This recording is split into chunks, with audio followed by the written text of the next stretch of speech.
for the green sign before I point. Okay.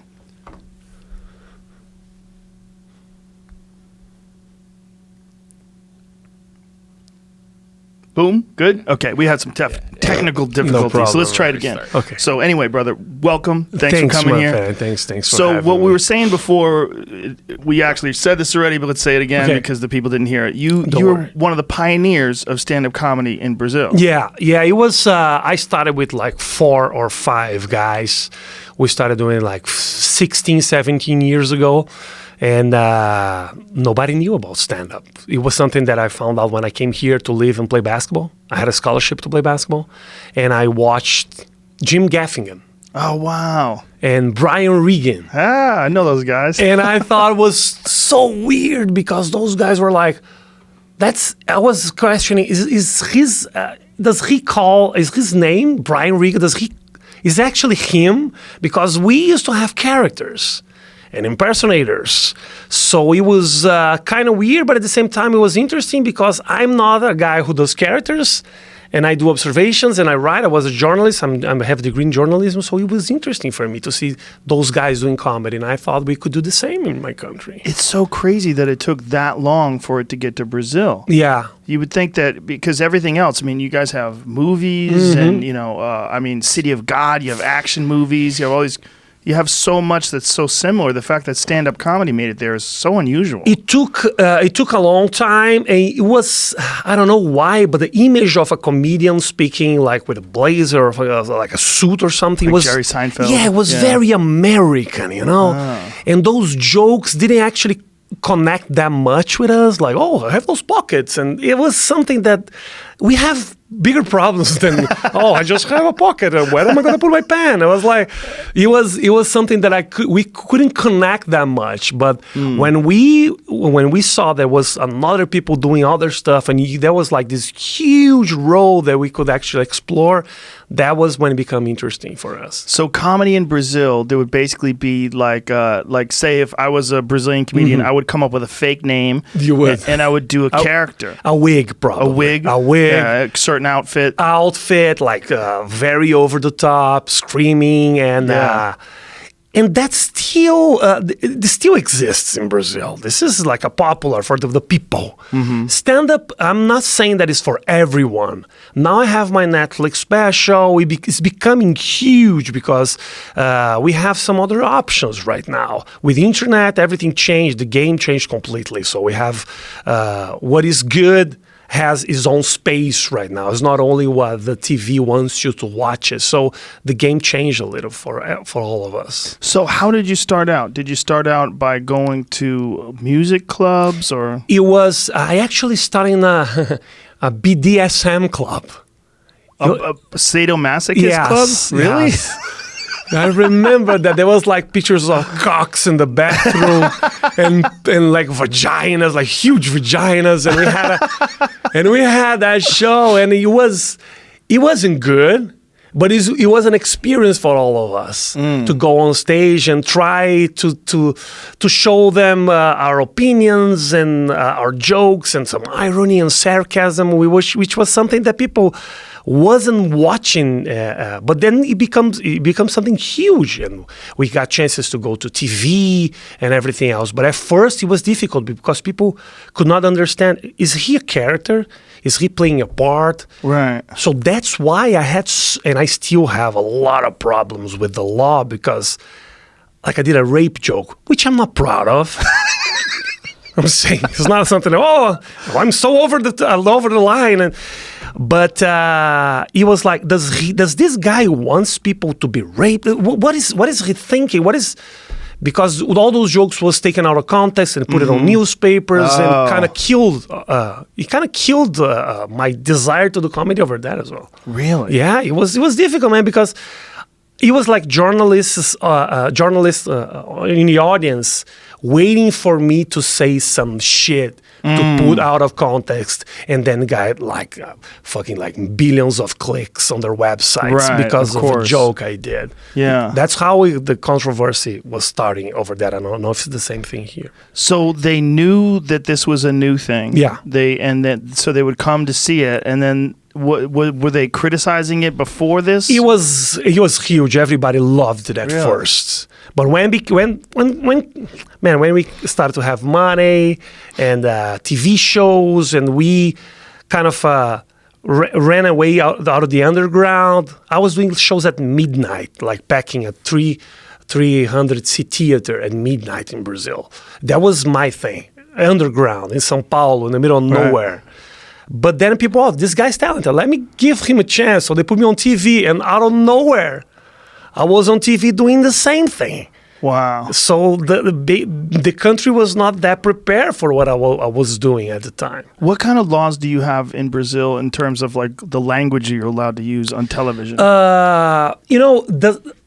I'm not saying there's like a government censorship about what you can say or what you cannot say, but sponsors and even TV stations and the media is very sensitive about everything because it's still a poor country.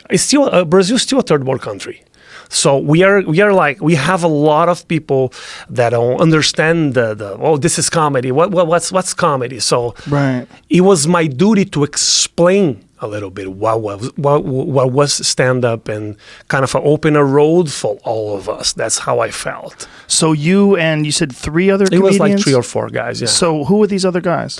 They're still doing comedy in Brazil. Yeah, they're still doing. They're still huge. What are their names? Marcelo Mansfield, Danilo Gentili, Oscar Filho. There was a small group of guys that we started doing it. Brazilian Portuguese is such a beautiful language. You think that? I love it. It's like a song. It's like it sings. Do you really think that? I've been doing jiu-jitsu for 23 years, so it's like, to me, that sound is like, it's such a cool sound. What does Brazilians say in jiu-jitsu? Is there a word or something that they're still repeating that you know? Well, I mean, porra. Porra. Which is cum. Yeah, is that fuck or cum? Which one is cum. It? But sometimes porra it's fuck is too. Cum. Porra though. Sometimes you say it like damn. Yeah, but it's cum. It's cum. Yeah. But so that's funny because like that's like the word shit. Yeah. Like shit could be like you could look at something and go shit. Yeah. Merda. Like that's good. In Portuguese is merda. Okay. But shit can also be bad. Yeah. Like, well, fuck too. Like, fuck could be good or fuck could be bad. Like, you could stub your toe and go, fuck. Or you could see a girl with a beautiful body and go, fuck. Yeah. But porra is the same thing. That's so crazy, but it's cum. Porra, it's good. Cum. It's like a big butt. Porra. But then you get a choke porra. It was bad. Exactly. Yeah, I got it. It's the same thing. Exactly. It's exactly the same thing. That's so funny, man. Language is difficult, man. Yes. For me to speak in English, I was thinking about it. That black people has to stop using the N-word in rap songs because it becomes a trap for me at the karaoke. I was singing karaoke at the end of the song. This guy came up to me and was like, don't drop the N-word, man. But it wasn't the song. So what should I do? Not sing the word? Right. So that the language is something that is, I'm still like learning. It's difficult, man. Well, it's very tricky. I mean, it's obviously in America, there's this sort of acknowledgement that black people were slaves for so long, they are allowed to do more things. And in particular, I got it. use that word. Okay. There's no other word like in terms of like a bad word about an ethnicity. No. That people use for themselves. Like a Puerto Rican person would never call himself a spick. In like a good what's up spick like to another Puerto Rican they wouldn't. Okay. The N word is a very unique word. Like there's no word really. So that you I could cannot think of. say in any situation. I could say it if I'm explaining it. Like this guy called that guy a nigger. I could say that. But even saying that, some people wouldn't do that. I would never call someone that. Okay. But I will use it if I'm quoting someone or if I'm explaining the word itself. Because to run away from the joke is even harder because you're acknowledging that that's a forbidden word. So that's... Well, Chris Rock had one of the greatest bits of all time. Okay. That there are black people and there are niggers. This was his joke. But even for me to say that was a joke and to say it that way is dangerous. And it's one of the greatest comedy routines in the history of stand-up. That's crazy. Yeah, but a white person could never quote that joke. You can't do the joke, Like if you tried to do the joke to your friend, like you'd have to go, come here. Gotta be. Look around. Like, Chris Rock is so funny. Let me tell you the bit. Like, you'd have to be really careful. Like, there's no way you could do the whole joke on a podcast. No. It's just you say the N-word too many times. People get mad at you. That's crazy, man. You know, racism is crazy. The fact that there's still racism, that's what's crazy. The word is just sort of like a... It's emblematic. It's like there's a thing there that connects it to the feeling of racism, even if you're not using it in a racist context. Yes. So for me, I'm a foreigner. So I was never so aware of racists like I am now living in this country. Yeah, racism is very mild, very different. That is racism. I cannot say that there is not racism. Of course there is, but here it's like. When there's election, they even say how the white voted and how the black voted. Yeah, that's kind of weird because for me that's racism. You're like dividing people in races, and it's clear on TV. And sometimes you don't even stop thinking about it. It's like it's part of the whole thing. Well, it's because the black community doesn't feel like they're represented, and they felt like they were represented finally when Obama became president, because finally we had a black president. But other than that. You know, there's a real distinction. Like with Obama, it was like almost universal. He was going to get, air quotes, the black vote. Okay. You know, but with Trump, I mean, or with anybody else, it's very tricky. It's a very different thing. They want to make sure that their community is being represented and that their needs are being represented. I completely understand and I agree that there's some acknowledgement to make about the history, but at the same time, acknowledging. It kind of divides you a little bit as well. Yes, it does, and it's also used as a weapon by some people that, you know, are not. They're not being honest. They're using it as a tool to divide people or to force their agenda through, or. You know, again, the real problem is not the words. The real problem is actual real racism. That's the real problem. It still exists. It exists less than it did 100 years ago and far less than it did 200 years ago. And 100 years from now, it'll probably be almost non-existent. But it's a real problem. People are tribal. They differentiate by town. People differentiate by what part of the country you're from. They certainly differentiate by nation. And they differentiate by the origin of your ancestors. That's crazy. It's really stupid is what it is. You know, unless you're just celebrating the differences and how interesting, you know, there's different food and different music and different culture and literature. But the, you know, actual real racism, the fact that it still exists in 2019. It is crazy. I gotta, and there is a racism in Brazil as well. I'm not saying that there's not racism. But it seemed more mild when I was there. Because like, interracial relationships are much more common. If you see like a black guy with a white woman, nobody's gonna say shit. It's normal. It's not something that people are going to be like pointing or something. No, I don't think so. But there's parts of this country where it's a real problem. There's parts of this country where there's real racism and a black man with a white woman is in danger. You know, they have to be careful if they go into the wrong bar. They have to be careful if they go into the wrong place. It's fucking crazy. That's crazy. Yeah, it is crazy. There is some kind of it's not 100% of the time that I feel comfortable here. Yeah. There's a lot of situations that I feel that I can say the wrong thing because I don't understand. Because you don't understand the language. And you have When did you learn English? I played basketball here. Oh, so you learned to in order to play? It was How old were you at the time? It was 1999. I was 23 at the time. I'm 42. So it was 1999. I played basketball here, and I learned English, and that's when I got the first time I saw stand-up. I was like, "Fuck, that's amazing." Wow. That was 1999. So when you brought it over to Brazil, when you brought over stand-up, did you guys get together and say, "Hey, let's try to do this over here. Where can we do it?" I had 3 friends that knew about it. It's kind of a cult, a secret cult of people who knew about stand-up, and we were like, "Let's try it." But the only image that we have was Seinfeld at the end of every episode. That was the thing for us. That's the only reference. I still remember that the first video that we're like talking about what we were doing. We were like, "Oh, so this is stand-up." Did you ever see every episode of Seinfeld at the end? He does like a little routine. Oh, this is what they're gonna do on the theater right now. So that's when we wanted to do it, and and it took some time because we started in 2002, 2003, and YouTube just came on 2005. But when YouTube came, there was like a lot of people posting stand-up and little like 30 minutes Comedy Central specials, and then we could see. And it was difficult at first because of everything that I was writing. I could see people doing on TV, my jokes. It was hard for me to explain to people, okay, this is my joke. Like someone stole your joke? Yeah, it was not even like stealing because they didn't know. It's just joke. Right. It's just a joke. How can I explain to people, okay, this is what I wrote. I'm not going to do jokes that other people wrote. Right. It's mine. Yeah. People thought I was a little crazy. Oh, that's funny. Wow. Because, I don't know if you have these anecdotes that everybody say. Do you have here in America? Yeah. Okay.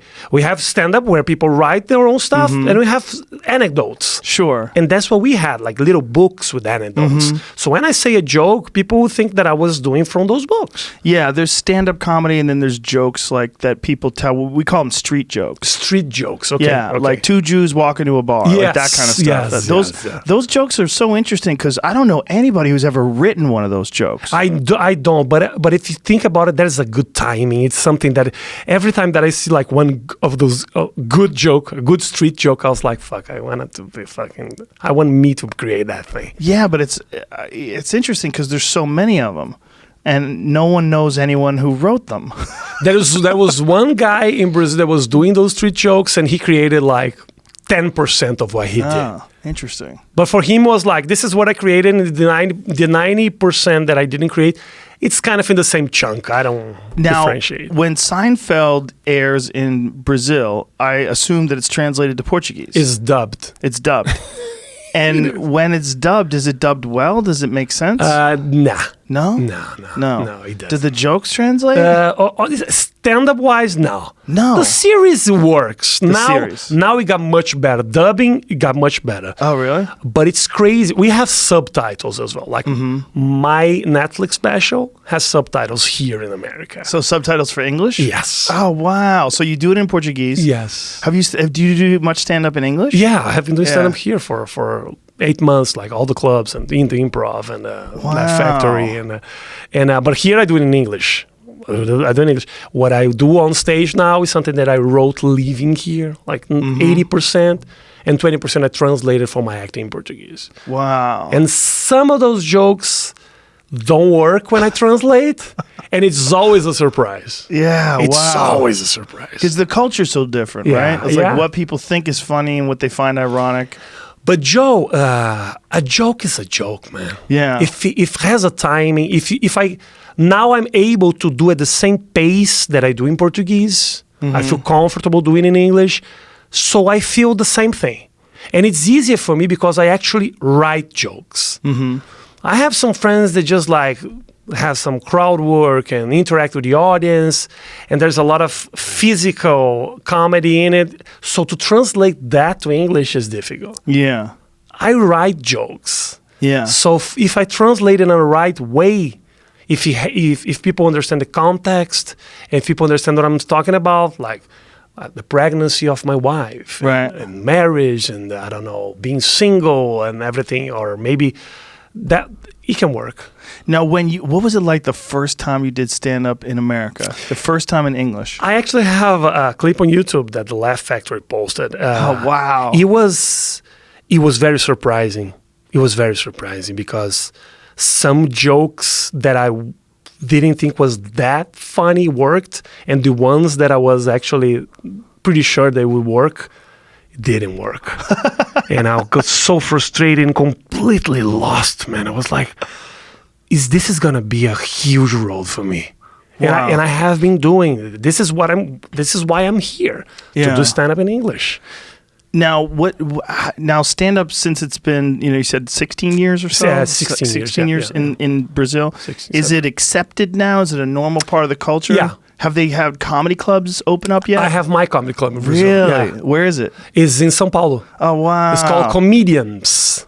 It's a 300-seat place, just like the Improv. Wow. Yeah. It's a great place I have in Brazil. And there's enough local comedy to fill it up? Yes. Wow, that's incredible. It does. Now I have like on a Saturday, I have 3 packed shows, 8, 10, and midnight. Wow. Packed shows. Like, I'm getting... Well, Sao Paulo's huge. Yeah, Huge city. There's like 15 million people live in Sao Paulo. That's...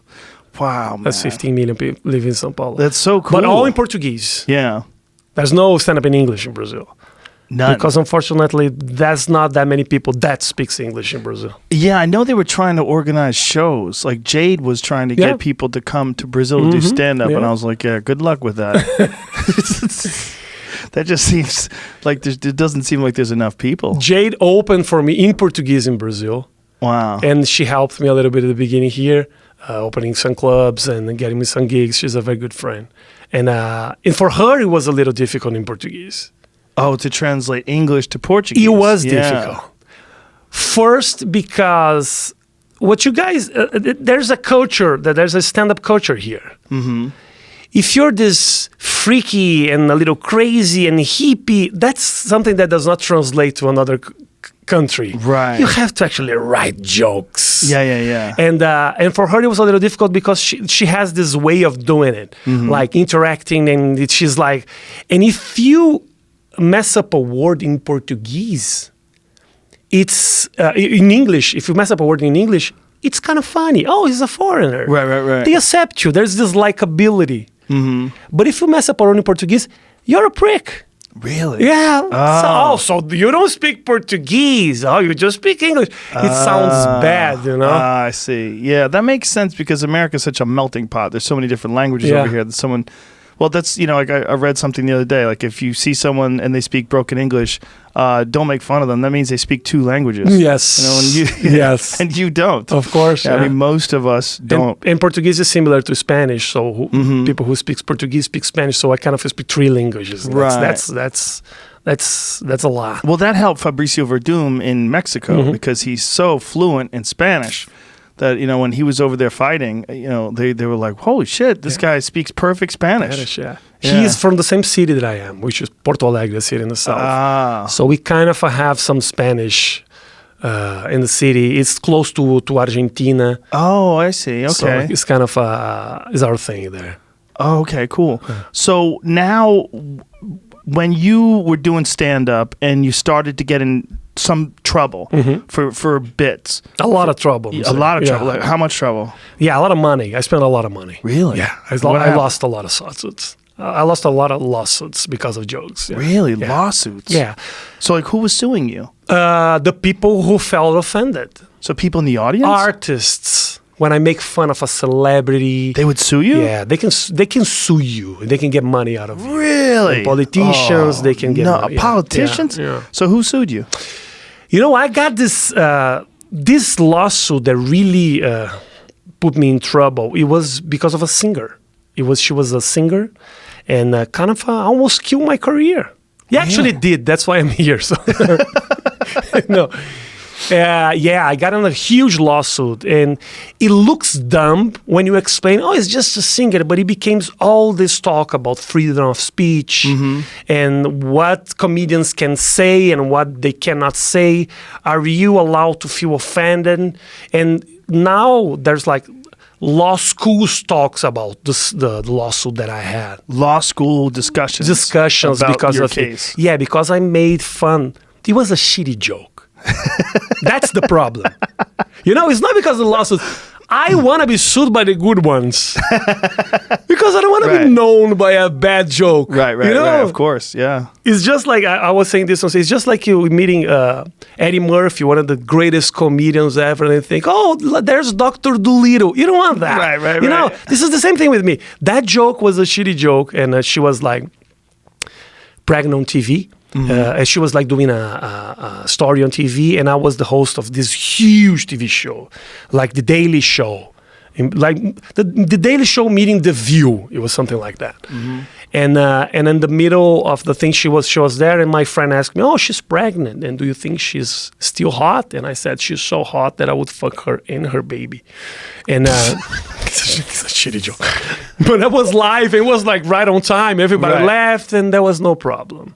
But next week, there was this huge thing because she was like, her husband was very influential, and her husband was managing Ronaldo, which was one of the biggest soccer player ever. So there was this whole thing. The TV show lost sponsors, and they want to suspend me from the TV show because of a joke that I did. They didn't tell me to apologize at first, but they suspended me. So I quit the show.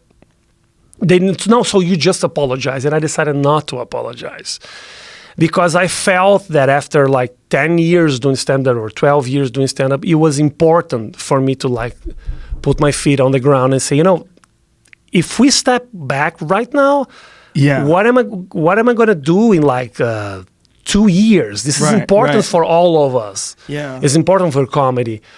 So I lost lawsuits, I lost movies, I lost sponsors. So what did they rule in the lawsuit? Like, what was the ruling? I offended her honor, or honor. It was something like that. Jeez. It was like, people can sue you. The suing is part of the democracy. It's okay to sue you, but to lose a lawsuit that's the problem. I lost like $150,000, but in Brazil was 350,000 reais. So. Right. If you're a lawyer and you get $10,000 a month, you get 10,000 reais a month. So you don't translate money. So I lost a lot of money. But the thing is, got me a huge headache, and it was bad. It was bad. Just from that one joke. Just for that one. But you had other lawsuits. Yeah, I had a lawsuit because I did like a rape joke, and I got like this women movement like trying to break into my bar and break the door of my comedy club, and that was huge. But the discussion was more important than the problem itself. I kind of it's the discussion about freedom of speech, and that was huge. What is freedom of speech like in Brazil? Is it the same? I mean, obviously we have the First Amendment. You have the First Amendment. Do you have something? No, we don't. Wow. We don't have that. They don't even have that in Canada. We don't have that. I had Mike Ward on in Canada. Do you know his story? Yeah, I know. He's the guy he made a joke about a sick boy, that the boy was still alive years later. No, I didn't know. I thought it was. And, it was just a bad joke about this guy still being alive and can he get his money back because they donated money. It's a fucked up joke. But it's supposed to be a fucked up joke. He's doing it in a nightclub situation where people are drinking. You say things that are inappropriate, and that's the art form.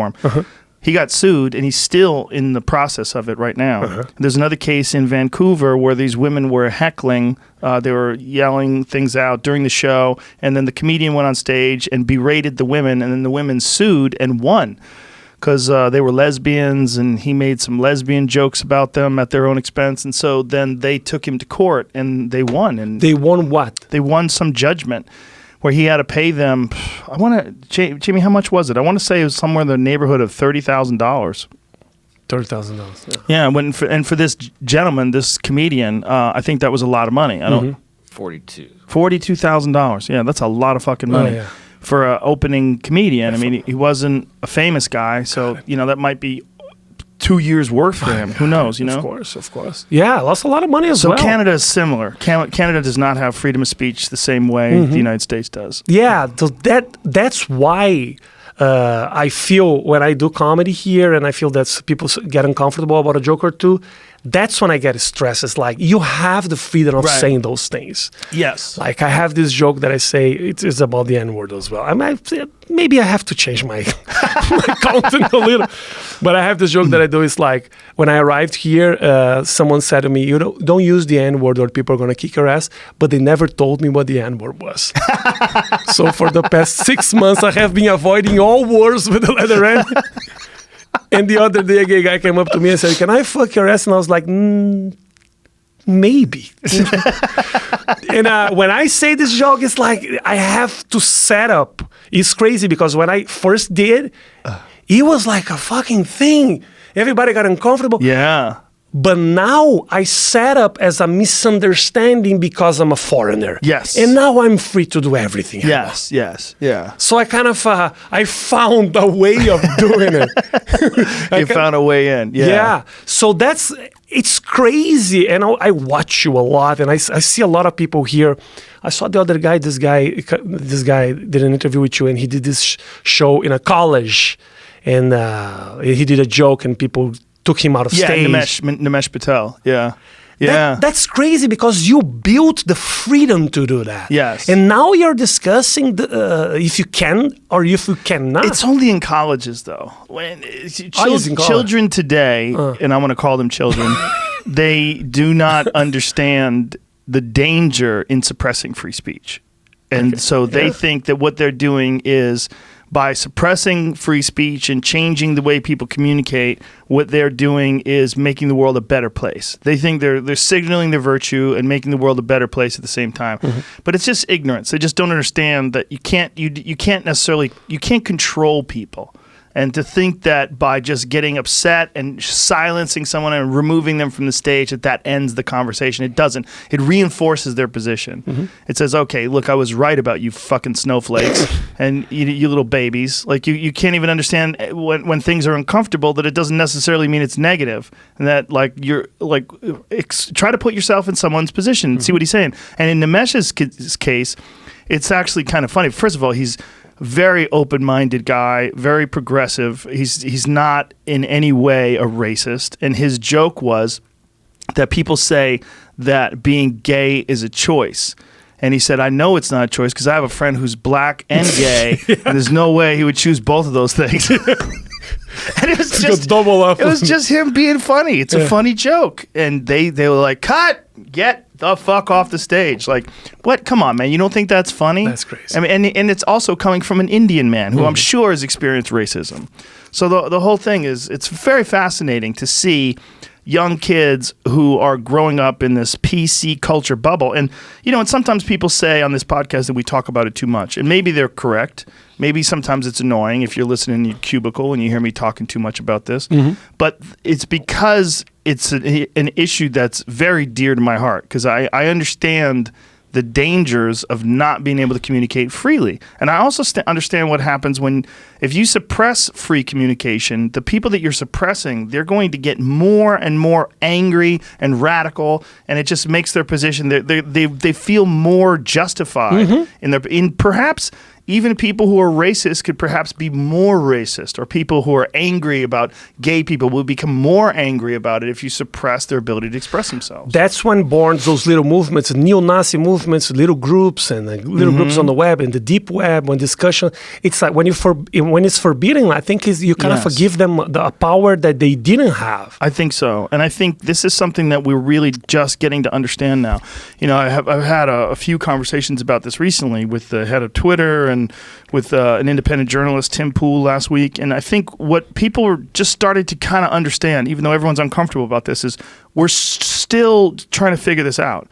Social media is only 10 plus years old. This is an incredibly new experience for us. And I don't think everybody knows exactly how to proceed. And this idea that you could just ban people and then just ban people for life. If they say something that makes people uncomfortable, if they say an opinion that you don't agree with, ban them for life. And we're experiencing that right now. And we're trying to figure out what to do and how to fix this and how to mitigate it without endorsing people, harassing people, and endorsing people, threatening people and giving out their address and their phone number and things along those lines. Yeah. So it's a process that we're all going through right now. It is a learning process for the whole country. But the thing that annoys me a little bit is that I live in another country and I see how things are difficult and how much time I spend explaining to people what I was doing. Mm-hmm. And for you guys, it's like I was having the same problems that Lenny Bruce was having a long time ago. Yes. And you guys built that. Yeah. To have that discussion, it's like, it is important because that's the way the world evolved. Mm-hmm. But at the same time, it feels old. It feels old because you understand the history of it. Yeah. In America, yeah. It feels old because you already had that discussion a long time ago. Yeah. So are you going to keep having this conversation when you think that you finally feel free to say whatever you want? Now there's people trying to hold you back. It's crazy. Well, it's not really effective. See, there's people that are angry about it. I mean, there is on social media, there's certainly people that are being effective with it, but in stand-up comedy, there's blowback and pushback, but it's not very effective. Like for the top guys, for guys like Dave Chappelle and Bill Burr, it actually makes their stand-up better because people are so tired of all this shit. They're so tired of PC culture. They're so tired of being told what they should and shouldn't think is funny and what is acceptable and not acceptable. And there's a lot of weird shit going on right now. Did you ever have a problem with that? Oh, yeah. Did someone ever leave your show because of a joke you did? Oh, fuck yeah. What was the subject? Oh, my God. I don't even remember how many. It's happened so many times. It's happened so many times. People just stood up. Yeah. I mean, people just get angry. They get angry. And you're allowed to. I mean, it's fine. Look, everybody has their own sensibilities. And one of the problems with stand-up comedy is if you go to a club to see music, you know what kind of music you're going to go see. You want to go see salsa. They have a salsa club. You want to go see jazz. You want to go see rock and roll, or you want to go to a rap show. You know what you're going to see. But if you go to see comedy, you could see fucking Barry Manilow followed by Guns N' Roses, followed by Run DMC. I mean, it's unless you're going to see a specific comedian, like you're going to see Jim Gaffigan, you don't necessarily know what the fuck you're going to see. You go to the Comedy Store on Sunset, you're going to see, if you get there at 9 o'clock and stay till 2 o'clock in the morning, you're going to see 10, 15 different fucking comedians. Yeah. And they're all different. And, some of them are men, and some of them are women, and some of them are gay, and some of them are black, and they all have different points of view, and some of them you're going to think are the best, and some of them you think, oh, when is this guy getting off stage? I mean, that's just part of it. But for us, what's really important about that is that when I work there, I know that it's not my crowd. They're everyone's crowd. See, if I do a show somewhere in San Diego, say, and I advertise it, the people that come, they bought a ticket to see me. It's your crowd. Yes, yeah. But if I go to the Comedy Store, they might be there to see Neil Brennan or Chris D'Elia or whoever. But they're still your crowd, Joe. Some of them at the Comedy Store. They're still your crowd. They still went there to watch you. They know who you are. If you go to maybe the middle of Utah, they are not going to know. Like, Utah's great. You'd be surprised. Yeah. Wise Guys Comedy Club. Nebraska. Shout out to Salt Lake City. Oh, yeah? I lived in Nebraska, so I couldn't imagine someone... You lived in Nebraska? Yeah, that's what they gave me a scholarship to play basketball. Yeah. Jesus Christ. Yeah, man, what was that like? I wasn't that good. I got an NCAA Division II school, and it was crazy because I had a chance to meet the American people. Right. It's not the people who lives in LA or New York. That's different. I remember. Farmers. You mean farmers. And I was like hanging around with black guys because they was my people. I was a foreigner. We were minorities and they were playing basketball with me. So I felt it's a completely different experience to live in Nebraska. It was awesome. How'd you get out? Did you walk? I actually no. I got injured. Oh. I got into a fight, man, and I broke my jaw and my cheekbone. No way. Yeah. A fight playing basketball? Yeah, playing basketball. On the court? I used to fight a lot. I was fucking... Damn. No, I'm not proud of that age, but I used to fight a lot. I liked to fight, but I never knew how to do it. Which is crazy because you're Brazilian. Yeah. And, it's where Vale Tudo started. It's where Brazilian Jiu-Jitsu started. I always won fights, but the one that I lost, I broke my cheekbone and my jaw, and I had to do surgery here, and the surgery went bad. Oh, no. Because it's crazy. That's specific, but they don't have a doctor who does mouth and bones at the same time. Mm-hmm. They have a neck and mouth doctor, and they have a dentist. They don't have the one who does both. Mm-hmm. This is the doctor at that time or at that place. Right. So the surgery went wrong. I had to go back to Brazil, and I had to do the surgery again. Oh, no. And I decided not to come back. So this is why this moment for me is very important. I never thought that my dream was to play basketball. That's what I was dedicating my life for. And I never thought that I would have a second chance in America, and that's it. That's my second chance, and I can mess this up. So what made you come from Brazil to America for stand-up comedy? Was it all the lawsuits? It was a little bit of the lawsuits. I'm not saying that it was not, but my friend, it's like, if you want to play basketball, you want to play at the NBA. Right. If you want to play soccer, you want to go to Barcelona. Stand-up is here, man. That's the place that you gotta be. And we never had a Brazilian stand-up comedian in here, just like Jay, the ones who were born here, but not the ones who actually was like doing stand-up in Brazil and coming here. I think was important for me, for all my colleagues and all the comedians in Brazil as well, to start something here. And it has been a very good experience. A little hard. Yeah. But it has been a lot of fun as well. Now, are you working over here, or did you save up money and you live it off your money from Brazil? I still have my comedy club there. I saved some. I got some money. Yeah. Yeah. I lost some of the losses, but I kept some, Joe. Fuck. But I'm saying you're not working here necessarily. No. I'm just like going and doing stand-up. I'm focusing on stand-up. I have my agent and I have manager. Everything is happening. Last year I did JFL. I'm headlining. Oh, that's great. I'm headlining some clubs right now because in those places there has like a huge Brazilian community. Okay. I'm doing in English, but I'm throw a little Portuguese in there with them. Yeah. So that's new, man. I did everything that I wanted to do in Brazil. I did a talk show. I did movies. I did my own series. I directed a movie, directed a series, and I thought, was like, I'm 42.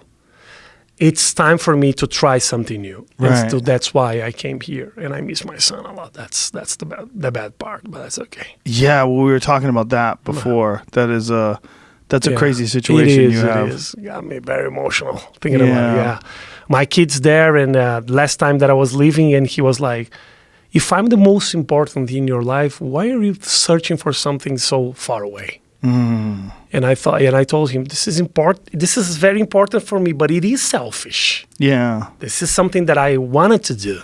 And for my career, it was important because I lost a lot in my country as well. With the lawsuits, and I lost TV shows, I lost a lot. I lost money. I thought it was a little dangerous for me to keep doing it over there. And I got a death threat that made me a little... And I didn't actually went public to talk about the death threat. And what was the death threat over? It was because one of my lawsuits, I cannot be that specific because it wasn't open. So if I say exactly who it was, I'll be sued again. Right. Because, I'll be sued again. I'll be... offending someone's honor but I knew what happened, and I felt I didn't feel safe there for a little bit. I'm not saying that I run away, but I thought it seemed smart to come over here. Yeah, and spend some time and build something and maybe be here. It was hard for me that I could get hurt because of the nature of my job. Now, when you're over here and you're trying to do stand-up, do you structure your act out? Do you have how do you do it? Do you write it out on paper, on a computer? Do you put it up on this thing over here? Put it on your phone. I write everything over here. And then I keep rehearsing and I go on stage and I have to talk and I say it. That's what I do. I memorize everything that I'm going to say. Not everything, but it gets natural. It's the way you do it. Yeah. I just memorize everything that I'm going to write because if I mess up a word or two, I can kill a joke, and I want everything to work flawlessly. So that's why I memorize. It looks natural, but I memorize everything. But it's very hard for me to interact with the audience because every time that someone heckle me, all jokes comes in Portuguese on my head. And I have to translate. Right. Right at the time, and I lose time. It's very frustrating. Oh, yeah, I can imagine. And I even say this on stage. I was doing a show the other day, and this guy just screamed, "You suck!" It was like a bad show. It was a bar show. And what I say when I am stressed out, I just mess up words, and that always happen. And he was like, "You suck." I wanted to say, "Go fuck yourself," and I said, "Gonna fuck myself." That's what I said. They were like looking at me. I was like, "Gonna fuck yourself?" It's very hard to interact with the outside. Lose timing, man. It's difficult. to do it in another language. It's not my natural thing. So everything is on your phone? Yeah. You don't write it on a computer or notebooks? Do or you write like on that? a computer? Yeah. Oh, you do? Yeah. Yeah, I write on a computer because I can write and it's easier to type. Okay. You know, like it's first of all, it's bigger, right? You're looking at a big 15-inch screen, and I can type without looking at my fingers. Okay. And so when I have ideas, I can get them out really quick, and I don't have to say them. Okay. I just look at it on the screen, and then I'll write many versions of it, and then I go over it and smoke a little weed, and then start editing and twisting it around. And do you test the first version? Do you test the first version? What I basically do is I get it to a point where I know that I have something to talk about. I know I have a framework, and I know where there's some punchlines.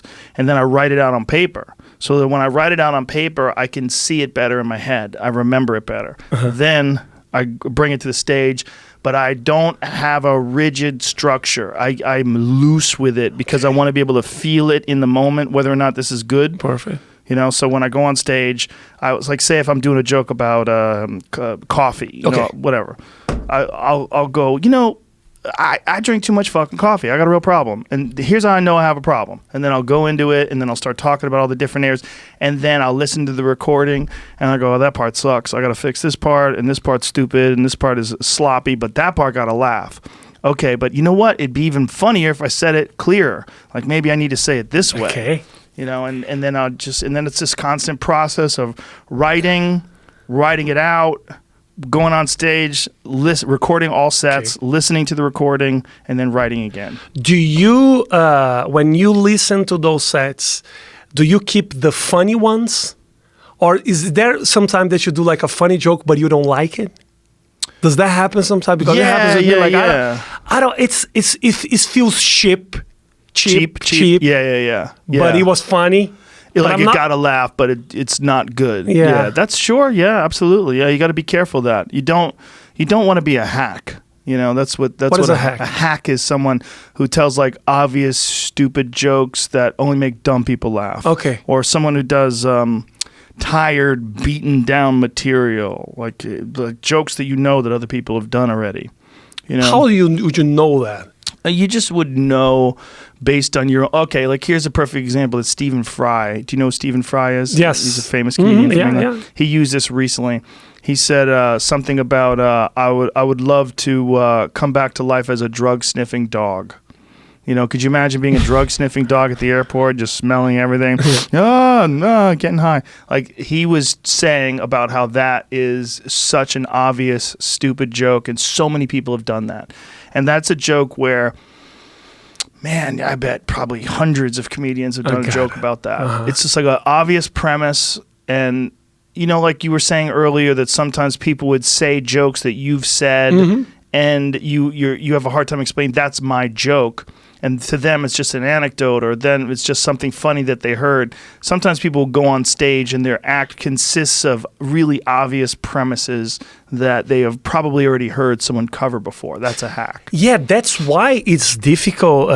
There's a huge challenge for me, because I have been doing it for 17 years, but in another country. So you guys, there's a huge road that you guys already followed.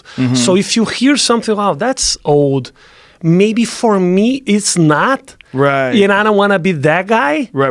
And I don't. And what I realized is that people don't point that out to you. Well, you could ask people. Yeah. Yeah, if you're friends with comics, like, you could ask. Okay. And they'll tell you. Yeah. Yeah, that's why. The other day, this guy was doing a joke, and I kind of thought about tagline? A tagline, yeah. And he got uncomfortable of me like telling him, what about this? And he was like, no, it will. It's difficult, man, to connect with comedians. It's not that easy because they all have huge problems. They all have it, man. I was like in a group of guys. One was like ex-drug addict, and the other one was a drunk, and they had like huge problems. And I was like, I have friends. I don't. It was difficult, man. Yeah. You gotta be like, you gotta deep, and you gotta fucking go into the bottom to search for something good. And I understand this process, but at the same time, do I really have to go through all that to come with something great? No, you don't. Sometimes you just have good ideas. And Chris D'Elia actually has a bit about that. I don't want to do his bit, but it's basically a bit about how good his childhood was and how close he is with his family. And everybody thinks that you have to have a fucked up childhood to be a comedian. Yeah, it's not true. You just have to be funny. People are funny for different reasons. Some people are funny because they always enjoy stand-up. I mean, if you grow up enjoying stand-up comedy and then become a stand-up comedian, there's nothing wrong with that. I mean, you don't have to be a drug addict. Do you? Yeah. And I'm not gonna be, because I tried marijuana. Marijuana. Weed. Yeah. Once, 2 years ago, and I stayed high for 14 days. Swear to God, man. Did you eat it? 14 days. No. You smoked it? It was in a vaporizer. Is that? Yeah, vaporizer. Vaporizer, Yeah. And I stayed high for 14 days. That doesn't make any sense. And I thought, it doesn't, right? It doesn't. I wasn't high, right? Well, I probably wasn't high after the second day, right? Like it. But I thought I was like disconnected from reality. Well, sometimes that does happen. And I know a story about a guy who is a straight-laced guy who took some marijuana edibles so that he could get to sleep. And he had a real problem. Like, he got suicidal and freaked out and became just irrationally anxious. He had crippling anxiety. And For some time? For some time, for weeks. Wow. And he's a confident guy. And a very handsome, big, muscular guy, just like you would never imagine this guy having any anxiety. I think some people have just the chemistry of different individuals. I wasn't born for that, and that's what the doctor told me. Because I went to the psychiatrist, man. Wow, you went to 12 days, I went to the psychiatrist. Christ. I swear to God, I'm that weak. I went to the psychiatrist, man, and I told him, no, I smoked that thing like 14 days ago, and I still high. And he looked at me and he gave me some psycho one. He gave me some pills, and I was like, "Oh, if you stay high until tomorrow, you take these pills." Because what he told me is something that I didn't know, that it can be a trigger. If you has some tendencies of schizophrenia and a psychopath, or if you have, which was not my case, and he's told this is very rare, but it can happen, which is not your case, and I was happy because he said that. Yeah. And the next day I was okay, and I felt okay, and I didn't took the pills, and I was crazy, man. Fuck. That is crazy. And I remember that I decided to record, because I was like, okay, let me record what I'm thinking. At least let's get some good experience out of it. Right. And I remember that I started to record, and I said, now I'm going to record everything that I'm thinking. And when I looked at the cell phone, it was 45 minutes. 45 minutes of talking. And I didn't even realize. I just said that I'm going to record now, and there was 45 minutes. And when I listened like 15 days after that, I was like, I'm so crazy. I'm so crazy. I'm so crazy. I'm going to die. I'm never going to understand what my son's talking. What is my son talking to me right now? Wow. That was crazy. One hit of a vaporizer. No, it was more than one. A bunch of hits. It was a bunch. Yeah. Oh, you're too tall. You're big. You're like 250 pounds. So fucking use it a lot. Oh, so they were saying keep hitting it because you're tall. Because I wasn't feeling it. Oh, no. But when I felt it, I felt for 14 days. Yeah, people. That's one of the big problems with people when they first try is they try too much. That's what happened. Yeah, someone just says, take another hit. That's what happened, man. I tell people, if you're thinking about trying marijuana, go like that, a little bit. That's it. Put it down. I don't feel anything. Shut the fuck up. Leave it alone. Leave it alone. You'll eventually feel something. Yeah. Just leave it alone. Wow, that's crazy, man. There's so many people selling weeds and stuff, and this is not even cool anymore. Weed's not cool anymore? I don't know. Yeah, it's like people are so. When I do shows, there's a lot of people talk. Oh, I smoke this and I smoke that. It's like, man, it's legal now. Yeah, it's just like going to the DMV. Dangerous. It's not dangerous. Yeah, anymore. I think it's good. It has to be legal. Yeah. Well, it definitely should be. It doesn't affect me that way. For me, I've been smoking it a long time. It's pretty easy. Okay. It chills me out. It actually makes me nicer. Makes me like a more calm person. It does? Yeah, it makes me more sensitive to other people's feelings. Did you ever smoke because you felt that you're nervous or like stressed out? And no, I'm not gonna perform well in this meeting or something, and then you smoke it. No, it doesn't work like that for me. Like if I'm stressed out, and I work out. If I'm stressed out, that's my best for alleviating that. Marijuana is good for me for thinking, for contemplating and going over things, and it's not good for me for stress. Like for if I feel like tension, I work out. That's what gets it out of me. I always wanted to ask you one thing. It's completely different subjects. Can I ask you as well? Anything, whatever you want. When you're doing interviews at the end of fights, did you ever feel threatened somehow? No. Like at least once. No. One thing that I hope the fighters realize is that what I'm trying to do is only get them to express themselves. I want them to shine. I really genuinely want them. They won this big fight. I want them to express themselves. I want them to maybe maximize their marketing, their marketability, and just like tell the world how they feel. Like that's an incredibly unusual experience to win a big fight in the cage on pay-per-view in front of millions of people. My goal is only to try to get them to communicate better and to let them know that I'm there to support them. That's all I'm ever trying to do. Perfect. You know? Yeah. Like I was saying before we started talking, that I have a lot of friends in MMA. Sweetest guys Nicest ever. people. Yeah. And you consider what they do for a living. It's crazy. That's so crazy. Yeah. Damian, Vanderlei, Ninja, Shogun, they are all... How is Ninja doing these days? Man, last time I talked to him, he got some, I don't know if it was because of the fighting. I cannot say that. But his speech, it's a little slow. Yeah. It is already hard to understand. Even Shogun, they have this, what they call the Juanese, which is the way of speaking. They come from this state which is very hard to understand what they say. They're from Curitiba, right? Yeah, from Curitiba. And people from Curitiba, sometimes when they speak too fast, you don't understand that much. But Ninja, I think he got some injuries and got some scars in his head. I think he got some surgeries. And I think he had surgery on his He was fighting head. at the time. People were kicking people in the head, soccer man. kicking. Soccer kicking, bro. And he was one of the best. He was good. Yeah, he was an animal. So good. And he was really young, too. And at the end, he was like getting knocked out with slaps. Yeah, that's the scariest thing is when you see their chin go. When their ability to take a punch. What's crazy is Shogun seems to be making a resurgence. It's crazy. Amazing. I used to be very good friends with one of his coaches. And after the fight with Henderson, the first one, which was like a crazy war. Remember fight. that fucking Chaos. That was a chaos. And I was talking to him and he was like, you don't even imagine how talented this guy is. But he got to focus. If he was focused, he would kick his ass in like fucking 2 minutes. So that's the way they do it in the shuchi box. They like to fight. They like to fucking just go at it. Yeah. Him and Cyborg and Vanderlei and even Anderson, the same thing. But the way they do it, it's just like, let's go to war. Yeah. And sometimes the game changed. Yeah. But Shogun is like learning. You can see that he's like improving, still improving. And like, I think he was like 36, 34. Well, his last fight, he looked sensational. Yeah, man. I mean, he looked like a fucking killer, too. It's crazy, huh? He can take a shot again now. It's weird. It's like, I mean, he got knocked out by a few different guys, and he's lost some fights, some tough fights. But his last fight, he looked as good as he's looked in years. It's sad for me when I see like I don't know why it's always with Brazilians, but when I see like an old fighter getting his ass kicked too quick. Yep. I remember his fight with Sonnen. That was. Yeah, well, he got caught in a guillotine. He got caught in a guillotine, but he's fast. The guy trained for like 6 months, and that's very frustrating. Remember when Royce went back to fight with Hughes? That was like, oh my God.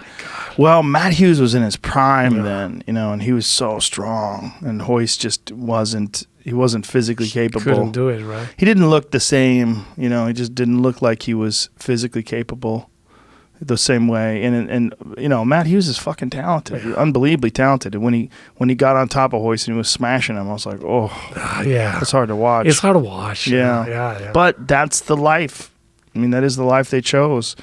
When Chuck Liddell just got knocked out by Tito Ortiz, that was hard to watch because you could tell he just can't take a punch anymore. I wasn't that fight. I went there to watch it. It was bad. It wasn't good. Wasn't moving right either. The thing about when fighters take a lot of knockout losses, one of the things that's becomes apparent is their balance looks off and their movement doesn't look the same. Like their neurology, their body doesn't move the same way. It's not the same. Yeah. It can look the same, but doesn't react the same, right? Right. I mean, even Anderson, when he lost to Stylebender, I think Stylebender would have been a tough fight for him at any point in his career because Stylebender is just fantastic, super technical.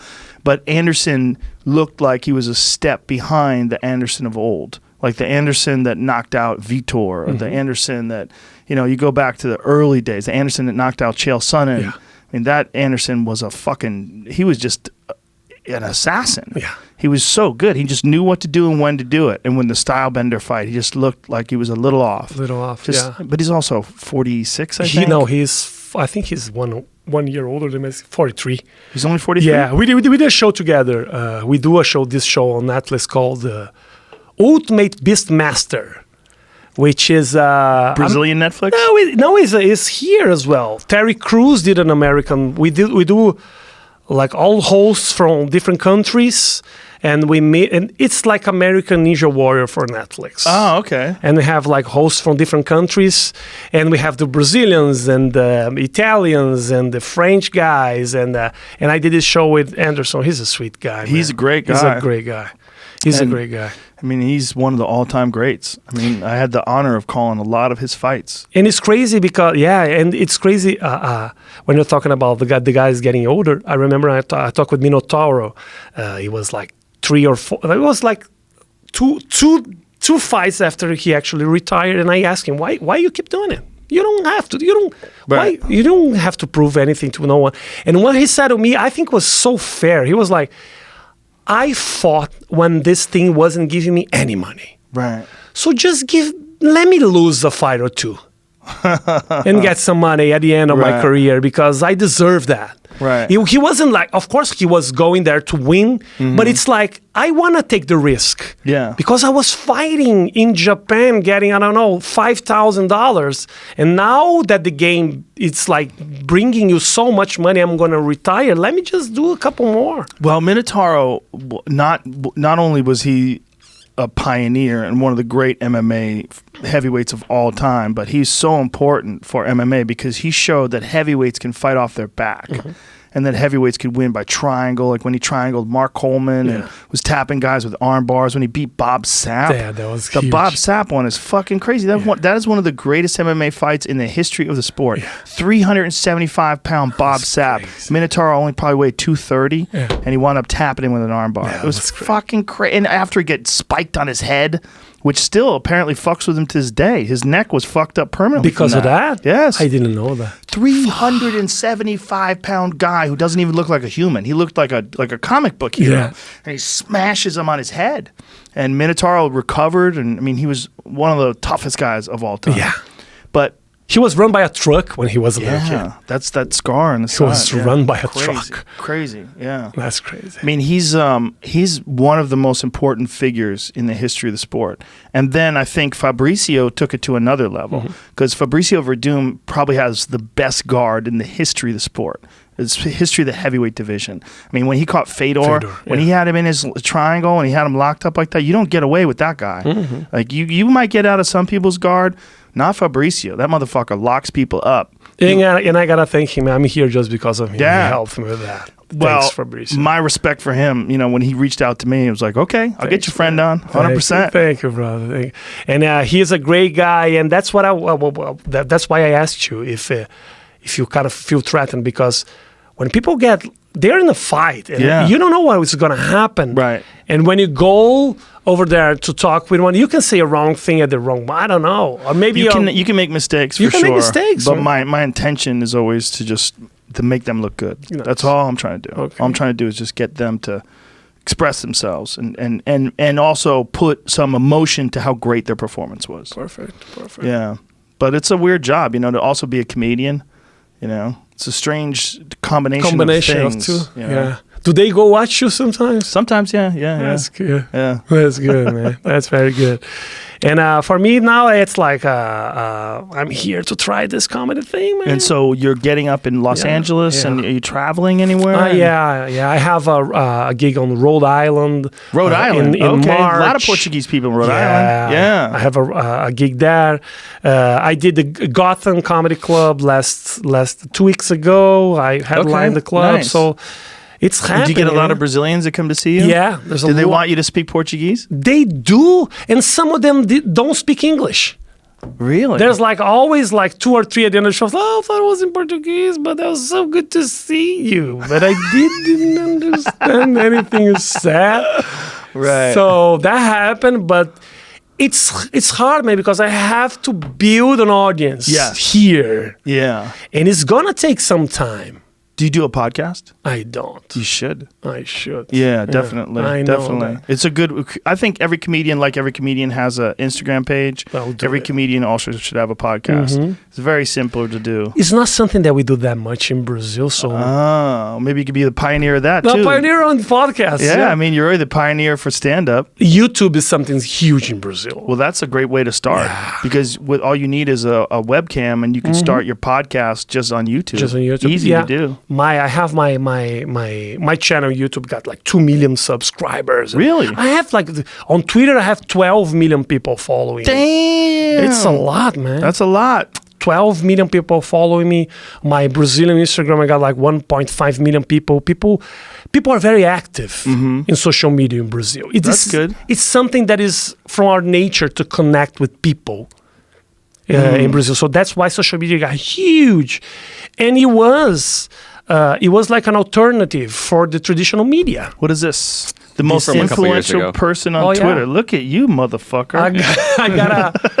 I got a story on the New York Times. That's saying, crazy. New York Times Magazine saying you're the most influential person on Twitter. That's incredible. Now, why are they saying you're the most influential? What were you doing that was influencing people? I have no idea, my friend. I was surprised. One day I woke up and there was a story on the New York Times saying that I was the most influential profile on Twitter. And in second place, the Dalai Lama. What? Take this one, Dalai Lama. Obama in third. Who are you, Obama? hilarious. I was the first one. So they did like a huge story about me. Wow. That's incredible. It was, man. Twitter was something huge in Brazil. What is the difference between the way people use Twitter in Brazil and America? Is there a difference?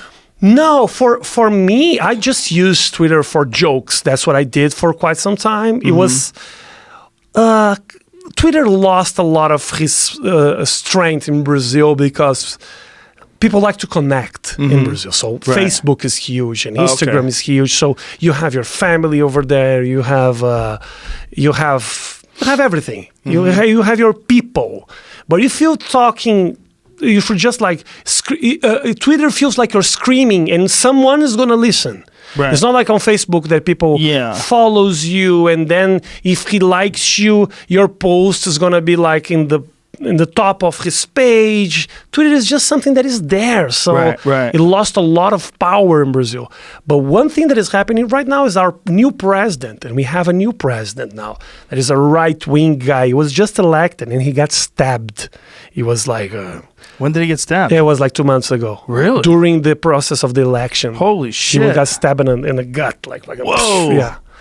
Did you see that? That was crazy. Yeah? I didn't hear about that. Yeah. And he's like and he won the election. And he's trying to do with Twitter what Trump did. Well, he's doing it here, like run, instead of going to press conferences and everything, he just go on Twitter and say what he wants. Wow. Yeah, Twitter is unique in the way people just use it to insult people and get angry. It's so angry. Like if you didn't know anything about people and you just looked on Twitter and you just like saw how you're like, well, people must be fighting in the streets.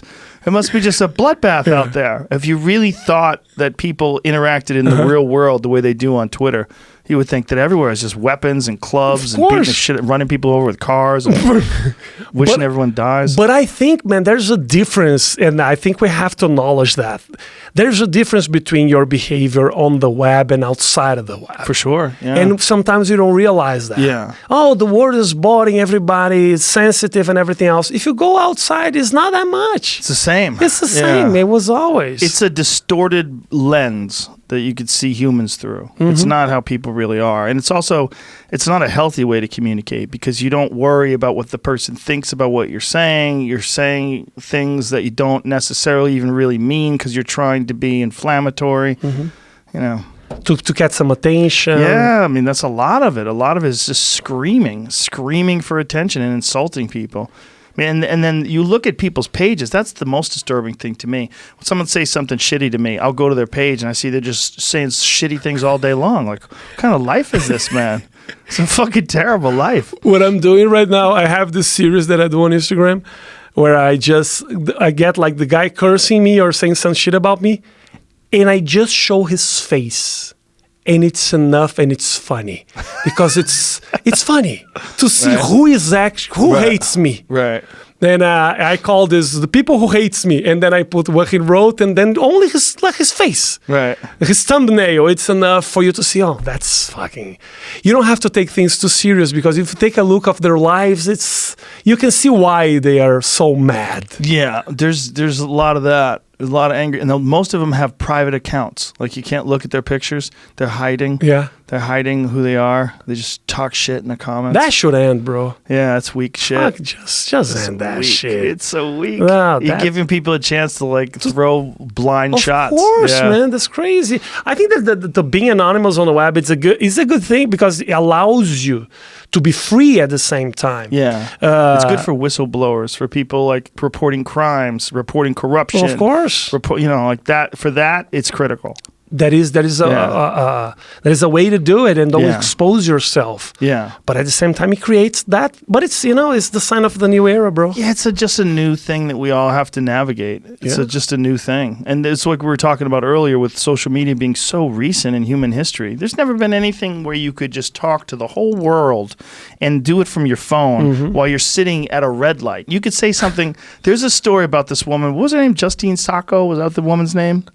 Who said something racist and went to a plane? Yes. I saw that. Yeah. She said, I'm going to Africa. Hope I don't get AIDS. Just kidding. I'm white. LOL. So she was fucked up on Ambien. And she was, or Xanax or Ambien. I forget what it was. She was on some sort of psych medication. Okay. And something that affects your brain. And drank, too. She had a couple of drinks. Just thought she was being funny. And then wakes up 16 hours later in Africa and her life is over. That's crazy. It's fucking crazy. And it was just one of those days where there was like a slow news cycle and people just jumped on that tweet. And the thing about it too is that they don't want you to recover from something like that. They want that's you for the rest of your life. That's what I felt. Yeah. That's what I felt. I'm the baby fucker. Yeah. I am. Yeah. So everything that I say right now is like, wasn't you like fucking babies? And I never fucked a baby. Never. I don't think they're attractive. I don't feel attracted at all. Do you foresee a time ever where you will go back to Brazil? No, I do. I do go back to Brazil. But I mean, go back to do stand-up and live again.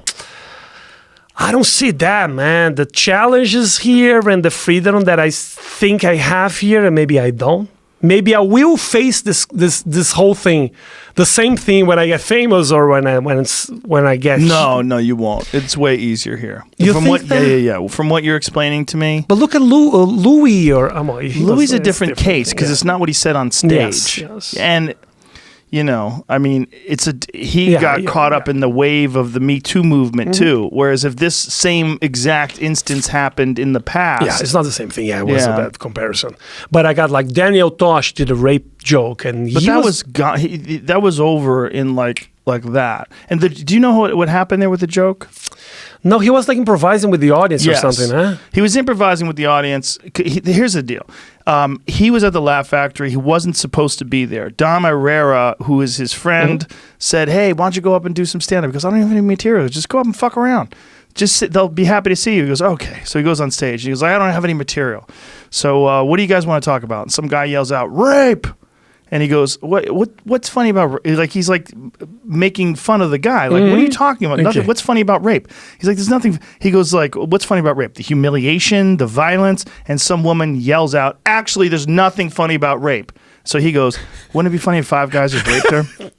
So he's just being Daniel Tosh. So it probably would have been just one of those moments in a live crowd filled with drunk people. But she wrote a blog about it where she was the victim.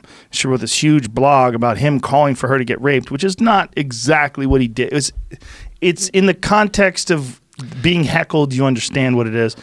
And he kind of had to have some sort of an apology for it. But then all these other people jumped in, and then it became a moment where people could show that they don't support rape or they don't support what we call rape culture. They use you as a platform. Yes. That's what happened. And that's what happened with me as well. People don't analyze context anymore. Exactly. And we are we are available. We as comedians, we are talking, we are ourselves, we are not playing a character. So if I take your jokes, Joe, out of context from your special on Netflix, I can get some clicks if I wanted. Oh, yeah, for sure. If I wanted. But I think people are getting tired of it, and now they understand the process. Yes. But what I felt was the beginning of that. Well, especially in your country, where you don't have a long history of stand-up. Yeah. So that's why I lost money, and that's why I lost a lot of money. You're the motherfucking Lenny Bruce of Brazil. Yeah, man. I don't... You know what? Someone will give me that credit in the future. But now you want to be Rafi in America. No, not only that, but that's why what people said to me and what I felt was that I was, a lot of people said I was using this freedom of speech argument to offend people. Right. Well, you hear that in America too. And which was not the case, but that is a matter of freedom of speech. Yeah. Because we had a law in Brazil a long time ago where people are like trying to regulate comments on the web. Oh, if I feel offended, I can ask someone to delete that. So the government was trying to regulate that. Yeah. And the law was approved. Whoa. So like after, it wasn't approved, but the law was like changing after the voting. But when it becomes at the end, the government was like, when it was getting the time of the voting, the government was like, okay, what about if I take some tweets as well that offend me? So the government tried to get into the way of things. So it is a matter of freedom of speech. When this is going to end? It becomes with a joke, but maybe it can end with the government shutting you up. Yes. I have a friend in Venezuela, a comedian friend. His name is Nacho. He was kicked out of the country because of some jokes he did. Whoa. He can't go back. He's living in Miami right now. Because if he goes back to Venezuela right now, the government is going to put him on jail, maybe kill him. I don't know. Wow. What was his jokes about? Yeah, I don't know what his joke was about, but he was making fun of the government. But then like 1 year after that, he makes some jokes about people with Down syndrome. And then the government felt that he has to go to jail because of the Down syndrome joke. They were using that thing to take him out of the streets. So it's dangerous out there, man. It's not that easy to do comedy outside of America. You built that freedom. Yeah, you hear about it all the time. People in other countries that say jokes and they get in trouble. Like there was something in Thailand. There was someone made a joke about the king and they locked him in jail. And it's very there's a lot of countries where it's very dangerous. Very dangerous to speak out against the government.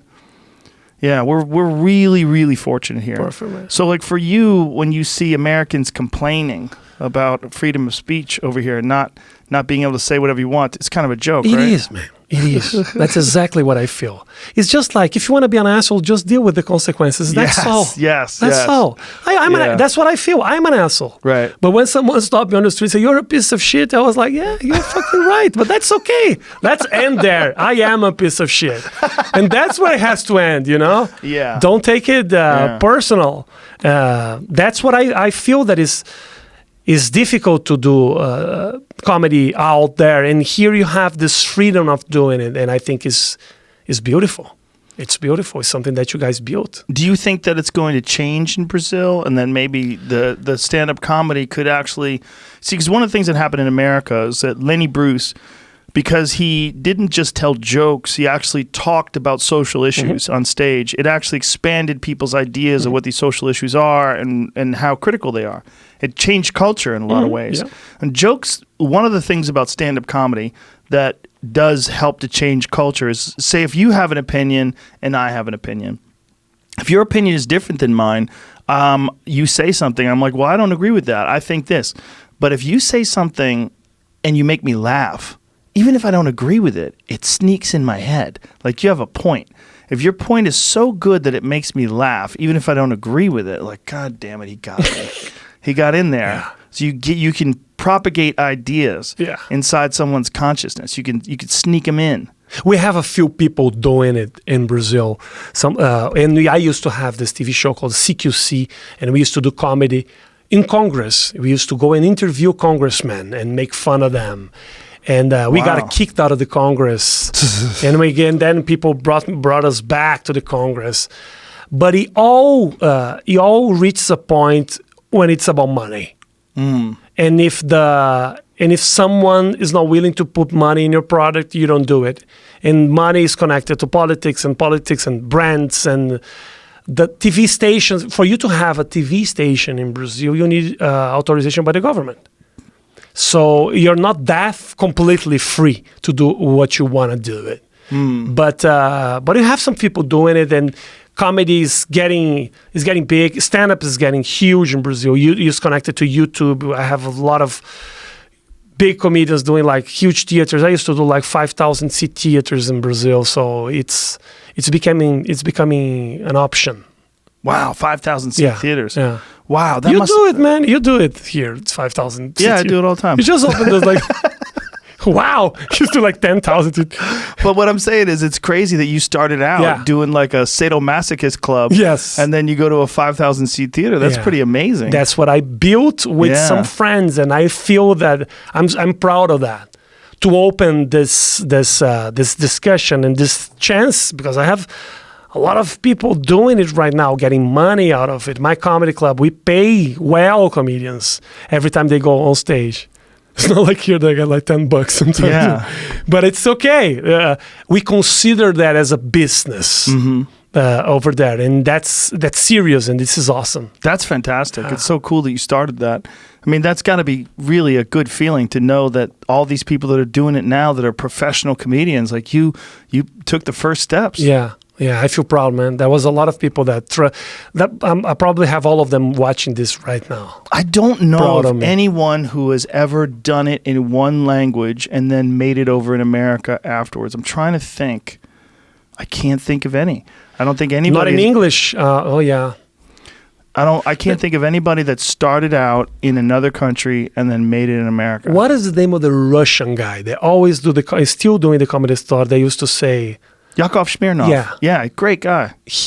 I think he's Russian. Yes, he's Russian, but I think he's been over here most of his life. Oh, okay. I don't think he started in Russia.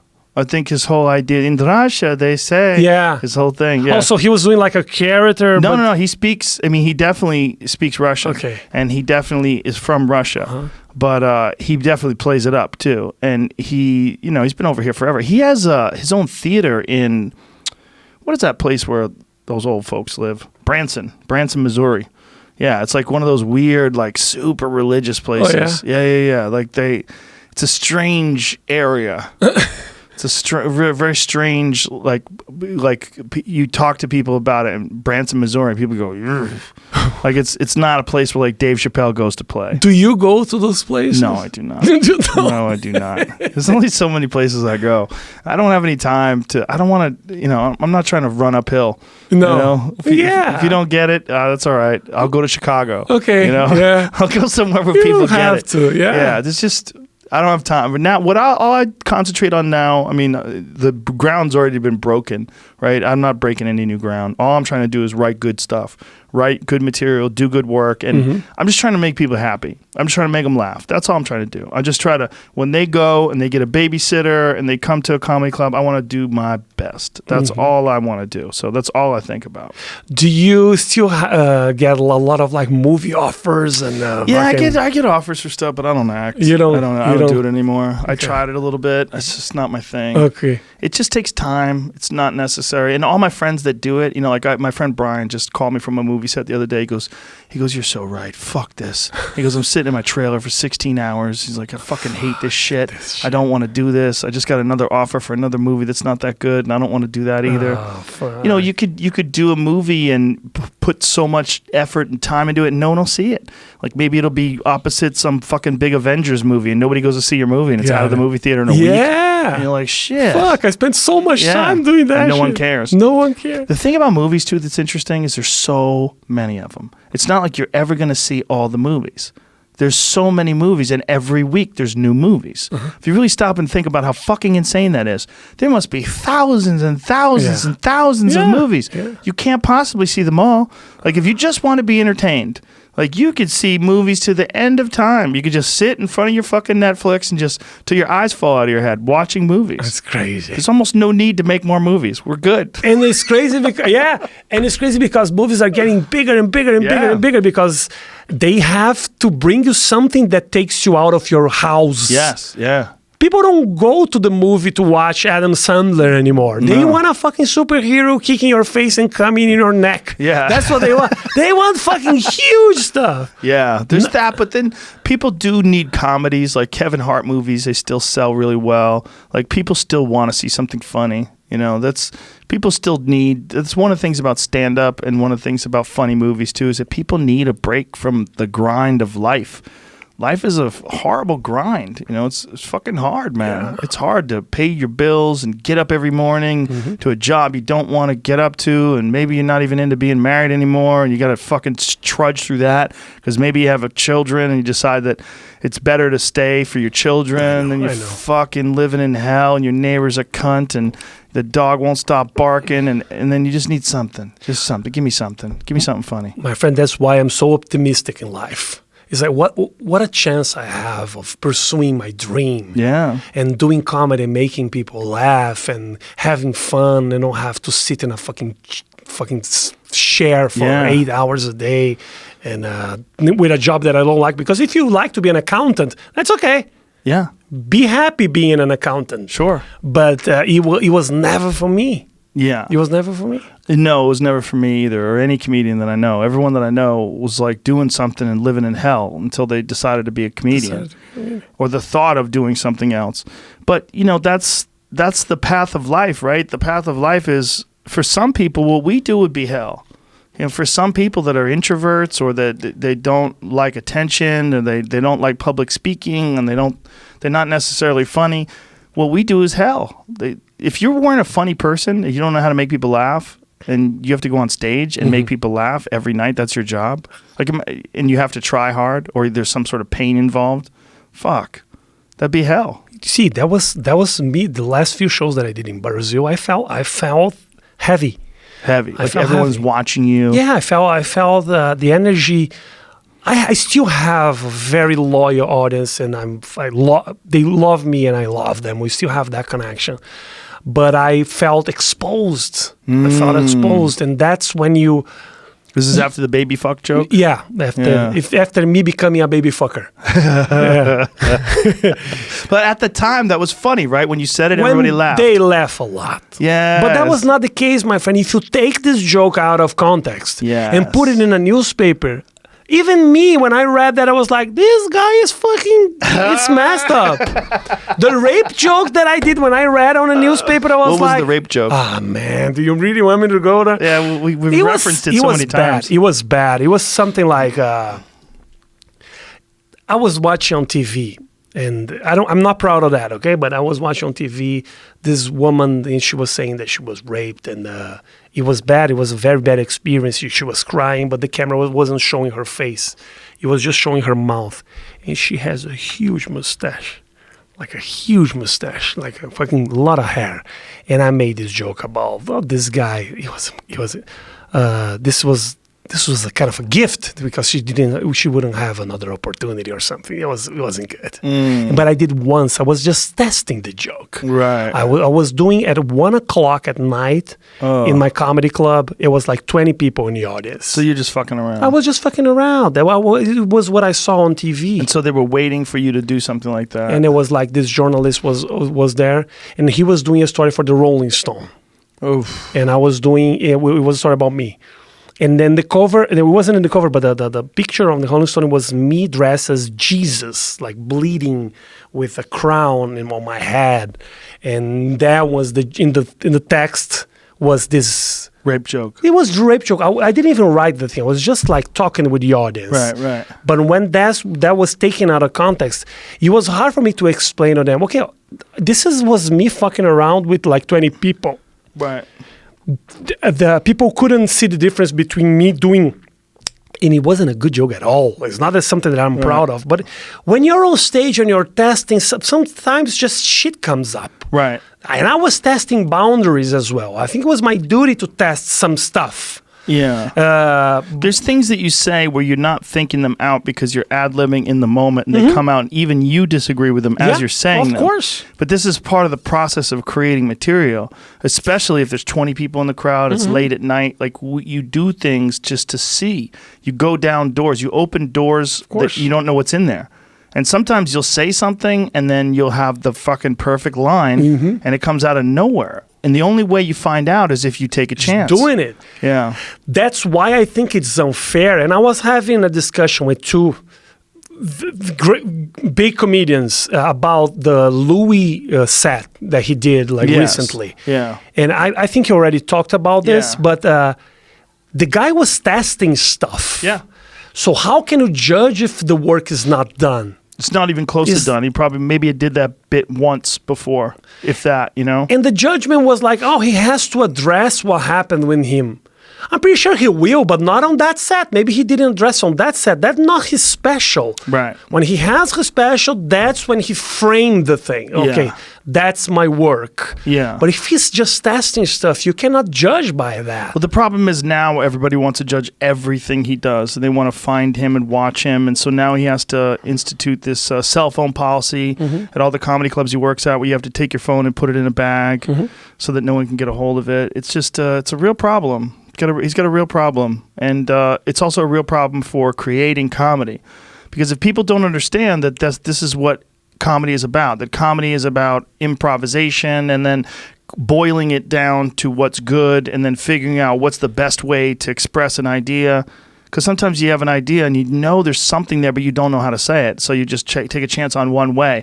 And then you go, oh, that's offensive. That's disgusting. Yeah. But there's got to be a way to do it. Let me find a better way to do it. Yeah, of course. Yeah, there's many bits that I did, not my last special, but the special before, where when I first started them, they were not doing well at all. They were not doing well at all. I had to figure out a way to make them funny. Why did you insist on them? Because I knew there was something there. There was something. I knew there was something there. For instance, I had this one bit on women and inventions, and that women don't invent a lot of things. And it took a long time for me to figure out how to do that. And the best way to do that was to talk about all the great things about women first. So I had to talk about, the concept that women are supposed to work, that women are supposed to work as well as raise children, which is fucking crazy, because raising children, I'm not saying that every woman should raise children and that they shouldn't have a career, but if you think that it's easy to raise children, you're out of your fucking mind. It's one of the most difficult things in the world. To have the patience. You're dealing with these little people. You have to teach them things. You have to give them love and constant attention, and it's very, very time consuming and it's difficult. Of course. And these women are making people in their fucking bodies. It's the most incredible thing that anyone has ever created. Humans, you make humans in your body. I mean, that's insane. And I would go through this whole thing, and then I'd say, so, ladies, I love you. I think you're amazing, but let's be honest, you don't invent a lot of shit. And then I got into this whole thing about women inventions. And then I just talked about all the great inventions that women make. Okay, you set up differently. It's the same thing with the race. But I had to figure out how to do it. It took a while to figure out how to do it where the women thought it was funny. Okay. Where I gave them enough honest, legitimate credit and said funny things about them that are positive first. So then they feel free to laugh. Yes, because they knew I'm not a dick. I just have a point that women don't invent a lot of shit. Okay. That's funny. And then I also had to say I don't invent anything. That I had to get really clear about that. Let's be clear. We're not talking about us.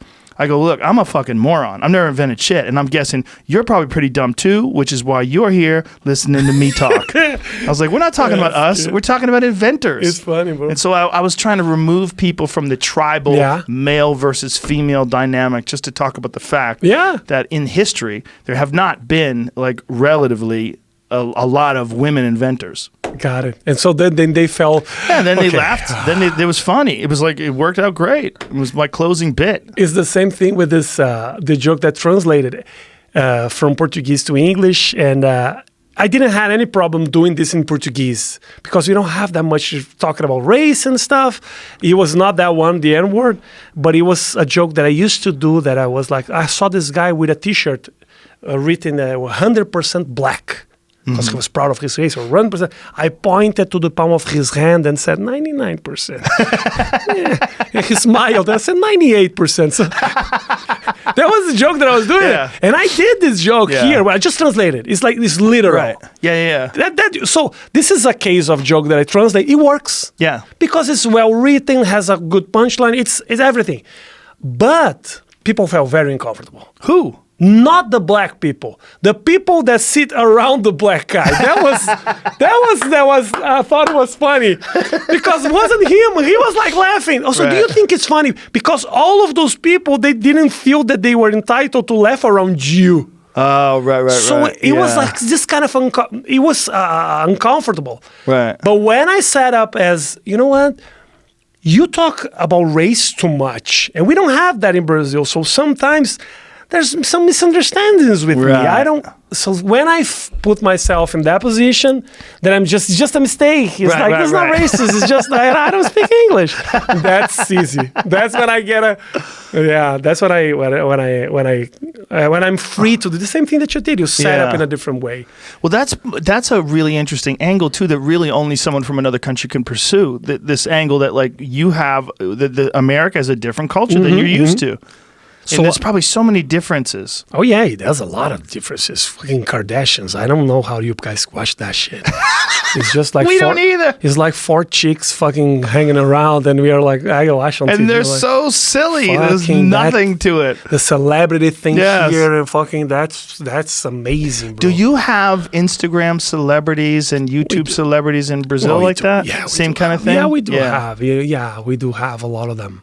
And people playing video games, and my kid watch people playing video games. It's the same thing. It's huge over here. Yeah, I know. People make millions of dollars playing video games. It's crazy. Like parents tell their kids, don't be a loser, play video games. But like, wait a minute, what are you talking about? These kids are making millions of dollars. Yeah. What is a loser? You work all fucking year for $50,000, and this guy is making $500,000 a week playing YouTube. Yeah. Playing fucking videos on YouTube and Twitter. It's fucking crazy. And YouTube give you much more money than it does in Brazil. But we have the same speech of, like, I have this YouTube channel called Ilha de Barbados in Brazil, and we are having a lot of problems with, we are not monetizing our videos. It's the same thing. Oh, yeah. We are suffering through the same problems that you they don't know exactly what to do because advertisers are very wary about certain content, and so they have these deals with these advertisers, and so they're trying to suppress content because they don't want to lose revenue. So what they're trying to do is make advertisers happy, but then the content creators feel like they're being censored. And they are being censored, but they have to understand what's happening here. Like all this stuff costs money. Do you get some of your videos? All the time. Yeah, all the time. Fuck, man, that's bad. They get demonetized. They get demonetized if we talk about specific subjects. Oh, subjects as well. Yep. Not even showing images, just talking about the subject. Just subjects. And we've talked about them, and we've complained about it a little, but basically, I mean, Jamie, we kind of take this attitude, was nothing we could do. We just kind of keep on trucking. You just keep doing it. Yeah, because you're building much more than just, that money is not your main. I mean, it's something, it's money, and it could be thousands of dollars for each one that they don't monetize, but that's not how I don't think about it that way. I think about it like, well, what's important? What's important is just say what's on your mind. And whatever, I mean, I'm not going to change just so that I get more YouTube ad money. Of course. That would ruin whatever I'm doing. So I think they're going to work it out in a better way eventually. But there's also a thing called YouTube Red. And with YouTube Red, even if things get demonetized, the people that are paying for YouTube, see, you pay for YouTube Red so you never get any advertisements. And you still, like, if you get a certain amount of people that are, I think 50% of our revenue comes from YouTube Red. Isn't that something like that? 50%? Roughly, yeah. It varies video to video. It's just a time watched kind of cumulative thing. Okay. Yeah. So there's a lot of people are saying, look, I'd rather pay X amount of dollars per month and don't put any ads on. And so I think we're moving towards that sort of that model. But I understand the process as well. There's brands Yeah. And they're paying the bills. You know what? Google is not It's not free. It's not free. It's all of it is expensive, and they're trying to make money too. So like the only reason for them to allow someone like you or I to put a video up is they want to be able to profit from it. So I mean, they're not providing a service just because they're good people. They're trying to make money. So. Yeah, but the thing which is it's just easier for us is that our revenue comes from shows and we can do a lot of different stuff. But there's people that actually get their money from YouTube. Yes. And that's the one that are getting hurt. Well, in the United States, the real issue is conservative speakers.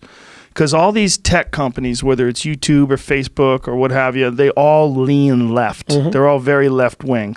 So right-wing people feel like they get censored off of all these platforms before other ones. Maybe less on Facebook, right? Because Facebook, they actually make money off of people paying attention to shit. So the more people argue about stuff, probably the more eyes they get. The money that they get, the most of their money is people paying Facebook to promote their content. Yeah. It's not like... Yeah. And Facebook you don't make money off of Facebook, right? Is there anybody making money off of Facebook blog posts or... Yeah. Yeah? Yeah, there is people that is monetizing videos right now. Yeah, videos, sure. right. It's very recent. But not like writing. Like say if you wrote an essay on Facebook. They wouldn't pay for that specifically. Right. Okay. But that's where like there's a lot of people like to comment on things and argue about things. And so if you have something controversial on Facebook, there's probably value in that because you're going to get more eyeballs, right? Yes. There's a lot of value in controversy. It's just like what kind of controversy.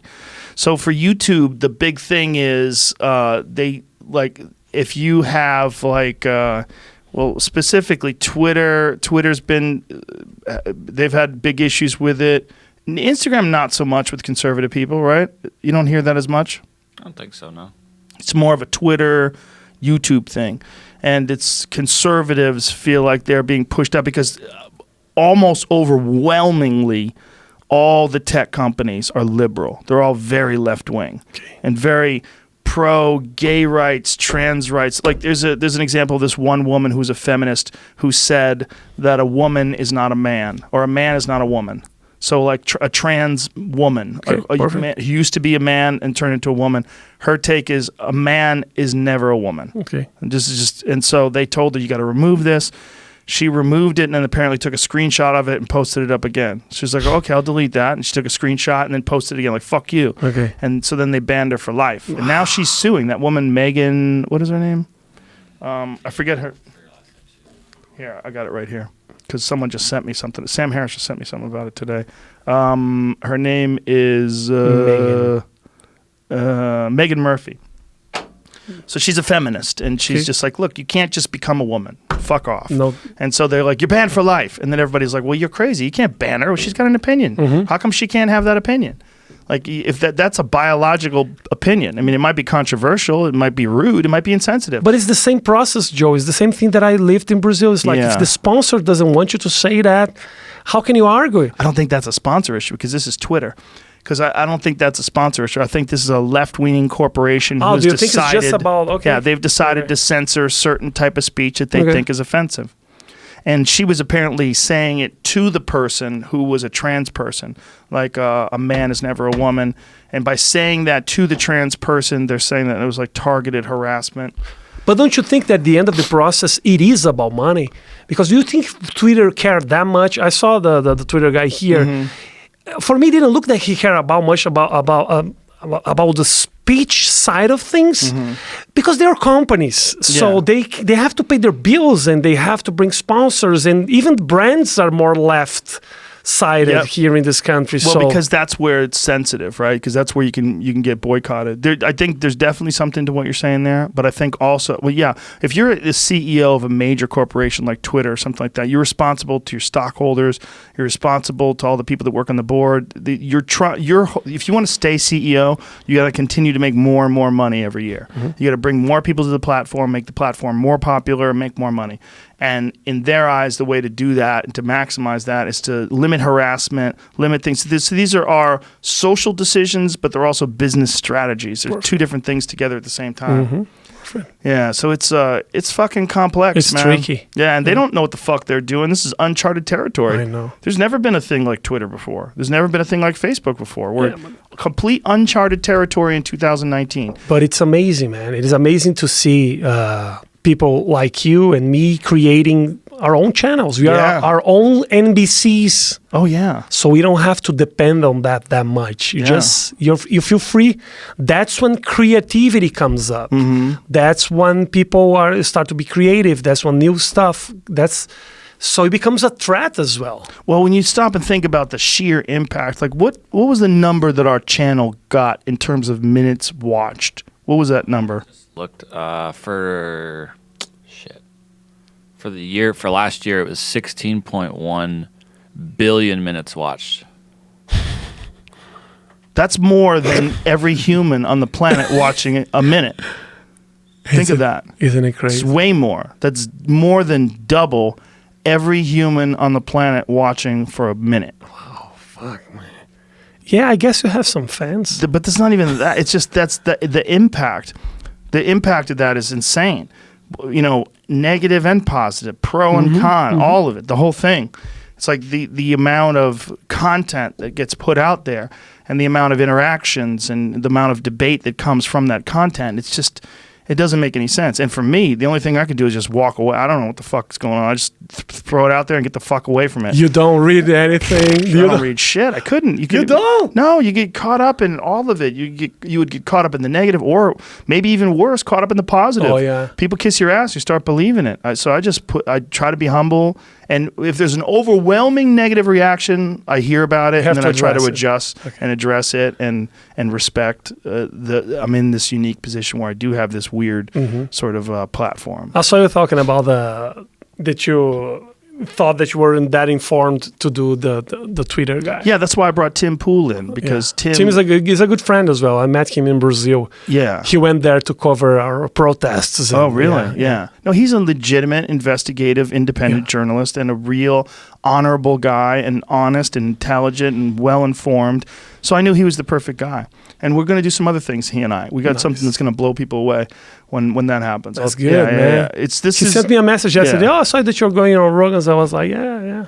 Yeah, I can't talk about it right now, but we got something cooking that might. Do you have time to do those platform. things, bro?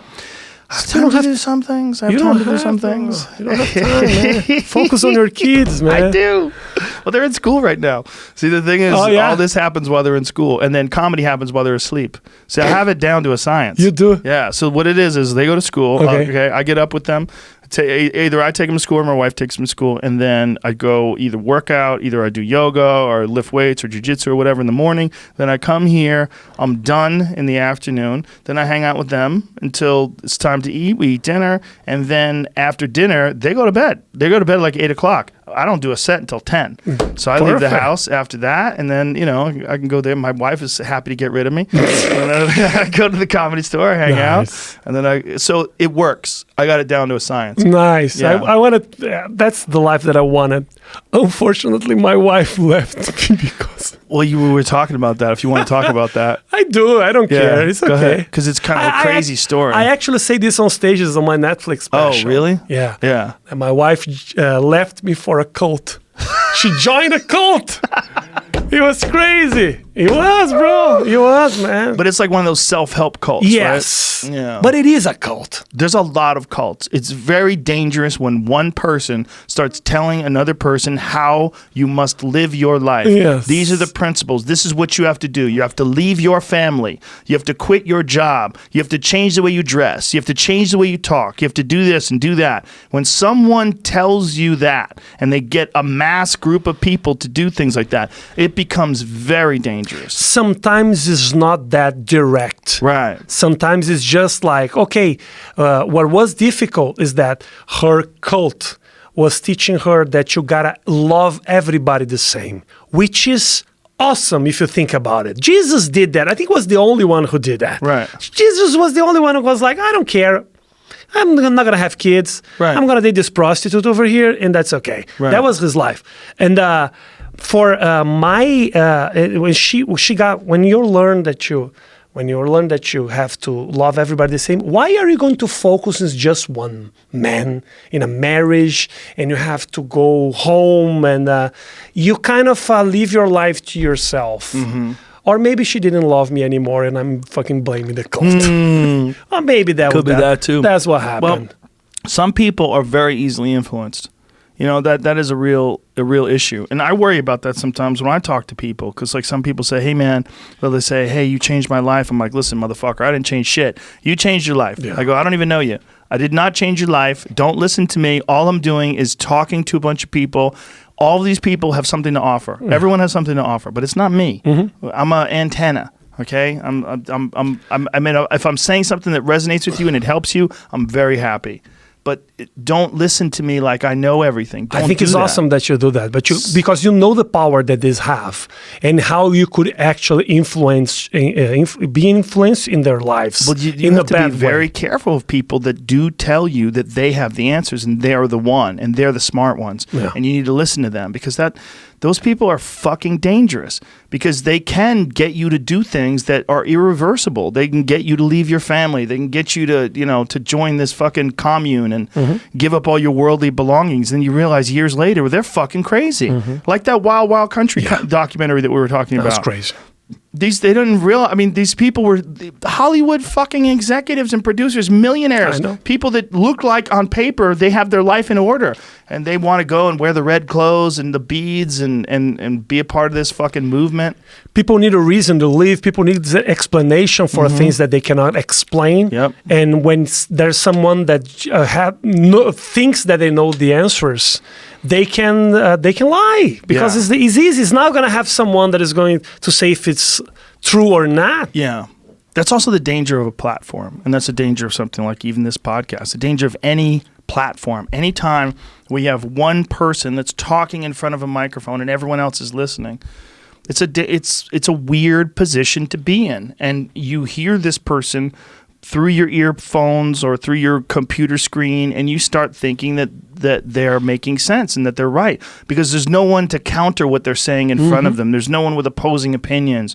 There's no one, and you can get and they can get wrapped up in this position of being a leader as well. People get intoxicated by being a leader. I've seen it with people that just teach martial arts. A lot of martial arts classes turn into like very cult-like places. I noticed that especially before the UFC came around because everyone really legitimately believed that their martial arts instructor could kill everyone on the planet. Everyone really believed that in the 80s and the 90s. Royce teaching them that it was not true. Royce teached Royce Gracie changed the fucking world. He really did. He changed the whole world. And he changed our perception of what martial arts are and what's effective and what's not. But before that, I grew up in a Taekwondo school, which was very disciplined and everyone was sir. Like you would call everyone Mr. Smith or, Mr. O'Malley, everyone Mr. Kim. Yes, sir. If someone said something to me, I would always say, yes, sir. Yes, sir. Okay. And it was always bowing. It was very strict and very disciplined.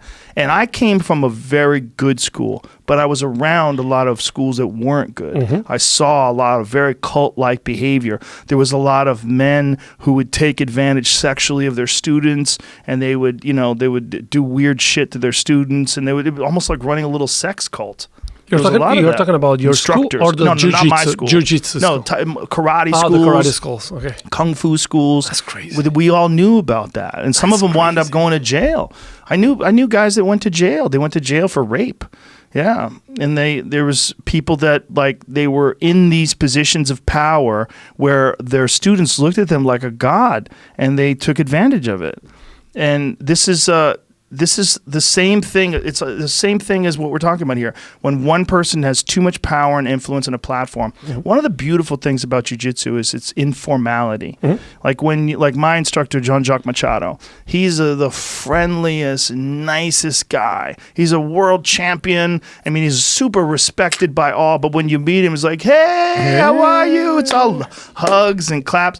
And he doesn't ever pretend to be any roles with everybody. It trains with everyone. Mm-hmm. So it's like the informality and the brothership and camaraderie and the family environment that is fostered by Brazilian Jiu-Jitsu is very unique in martial arts. Mm-hmm. And that, I think, is very important because the respect comes from their ability and from leading by example. It doesn't come from some fake position of being some master of the death touch and some all-knowing person who at the top of the mountain. We all thought our instructor could kill everyone on the planet. We really did.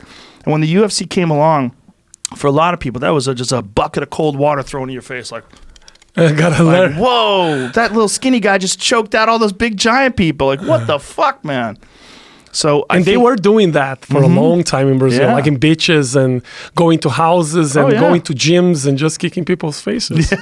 Fucking, I don't care. Yeah, I mean, look, they changed what martial arts are. They really did. They boiled it down to what's most effective. And they took ground fighting and they turned it into this perfect sort of blend of leverage and technique and knowledge and repetition and training and they revolutionized joint manipulation and strangling people. They revolutionized it. They changed it into it's a totally different thing. There was always submissions in judo. There was always catch wrestling, which had a lot of great submissions that are still to this day. But to put it all together like Elio did and Carlos and all the Gracie clan, what Brazil did for martial arts is probably one of the single most significant things that's happened in the thousands of years of people fighting each other. Pretty amazing, man. That's crazy, man. Yeah, pretty amazing. But at the same time, there was those guys on Chute Box just fucking beating the shit out of each other. Beating the shit out of each other. There was an article that I read recently where Vanderlei was talking about he's having difficulty now because he's had so many wars, he fought for so many years, and then he went to some sort of conference on concussions and CTE, and he had 13 of the 15 symptoms. Wow.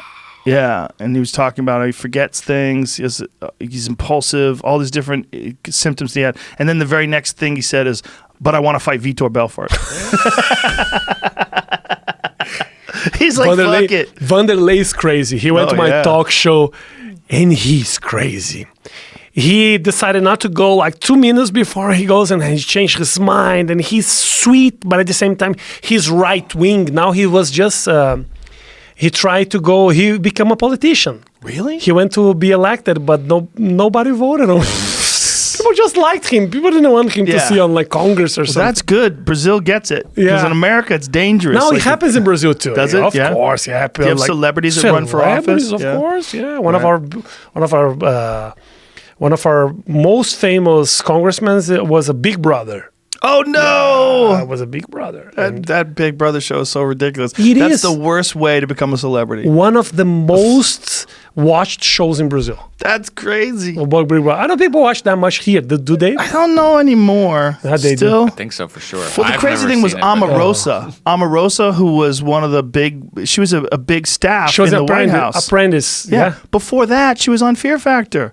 When I was the host, I didn't know. I had a fucking altercation with her on Fear Factor. Not a bad one, but she accused me of being drunk. She was like, because I was asking her questions, I was like, that doesn't make sense. She goes, "Joe, you're drunk." I'm like, "I'm not drunk.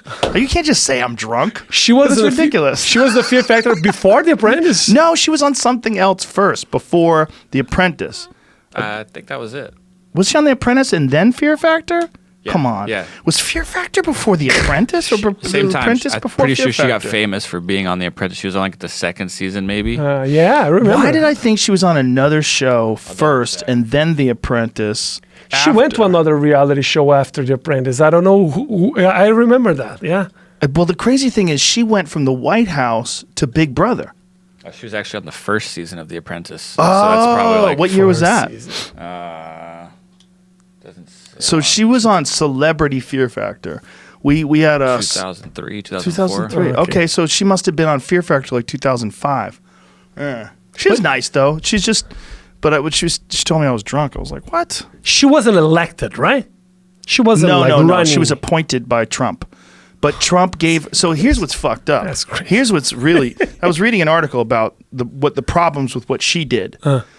When she was in the Situation Room and these secured White House rooms, she had her fucking phone recording So she's sitting there recording shit in the middle of these like totally secure rooms. She's like Trump is talking. She's got her phone there.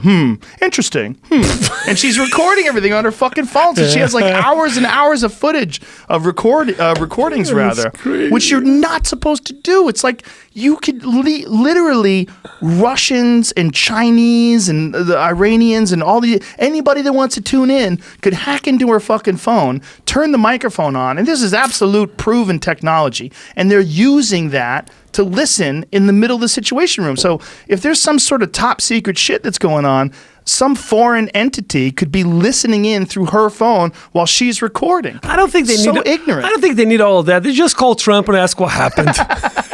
He'll tell you. They're like, what happened? They're like, okay. Yeah, but I mean, he allowed her this, I don't know if she's unstable, but she seems a little unstable.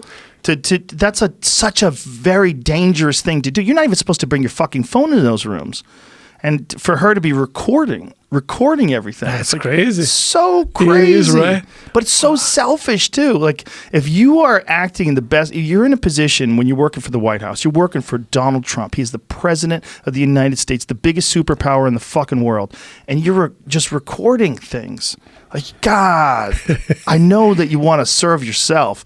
I know you want to help yourself out, but God, that seems so crazy. You do. I mean, if you were Trump and you hired her and you found out she was recording everything in the Situation Room, you must be like, like in conferences with like they're talking about important policy and she's got her phone recording and anybody could be listening. But if you think about it, like, it's crazy for him to give her some credibility. Yeah. Because she was an apprentice. But then you think about it, okay, the president of the United States is the guy that was running apprentice. Yes. So I don't think that's... He liked her. Maybe he felt like, well, look, she's very articulate. She's a good-looking woman. She knows how to speak well. She's got a lot of confidence and power. He probably figured she'd be a great politician. Perfect. I'm a great politician. He's probably like, I'm the fucking president. I'll make her. She's going to be my left-hand lady or right-hand lady. And it's not that difficult. But at least in Brazil, it's not that difficult for famous people to get elected when they were running for a congressman. Because there's so many options that if you're known and you get like 1% of the voting, you're already elected. But if you go run for like a mayor or like a governor or something, it becomes a little trickier because there's like 5 options, and now you're running against real politicians. Who actually have a plan. Yeah. So if you're running against like 200 people, you can shine a little because you're famous. Yeah. We're starting to see a little bit more of that in America. Like Cynthia Nixon, she was on Sex and the City, and then she ran for governor in New York. Right? Oh, yeah. Yeah. So there's a few that are starting to branch off into politics now. Did it happen before Ronald Reagan? Because he was he was a famous actor. He's the most famous. I think he was a movie star. He was a bang, right? Yeah, he was the first guy. Like that joke in Back to the Future. You mean like Ronald Reagan, the movie star? And yeah, that was the first. He was the first. He was also the first that introduced the option, or his cabinet was the first. They got the people. His team got the people from the religious right involved. Religion was not really a big part of voting before Ronald Reagan, but Ronald Reagan and that sort of kind of Republican, they got all these evangelical Christians involved. Evangelicals, okay. Yeah. It's the same thing in Brazil. Yeah. So what is going on with Brazil now with your president? Yeah. There's a huge connection between politics and the church right now, the evangelicals. And it wasn't that way before? It was a little bit. It was always something because Brazil is a very evangelical country. Right. I don't know if you ever watched, like you were watching at the middle of the night and you turn on your TV and there's this guy talking that he was like, oh, there's a demon that is running over my soul, and there's like those TV shows called Stop Suffering, Pare de Sufrir, is more like for the Mexican audience. This church is everywhere. So it is like Joel Osteen in America, I don't know what is it. He's a big-time evangelical Christian. He sells out these giant arenas, like 50,000 people come to see him. Yes. Yeah. But it's very, it's huge in Brazil. And they have 40% of the people is evangelical in Brazil. I don't have the numbers right now, but the religion is something huge over there. So it was something, that's why we didn't evolve in a lot of different discussions, like talking about abortion is not legal in Brazil. Not legal at all? Not legal at all. Wow. Just if you're raped,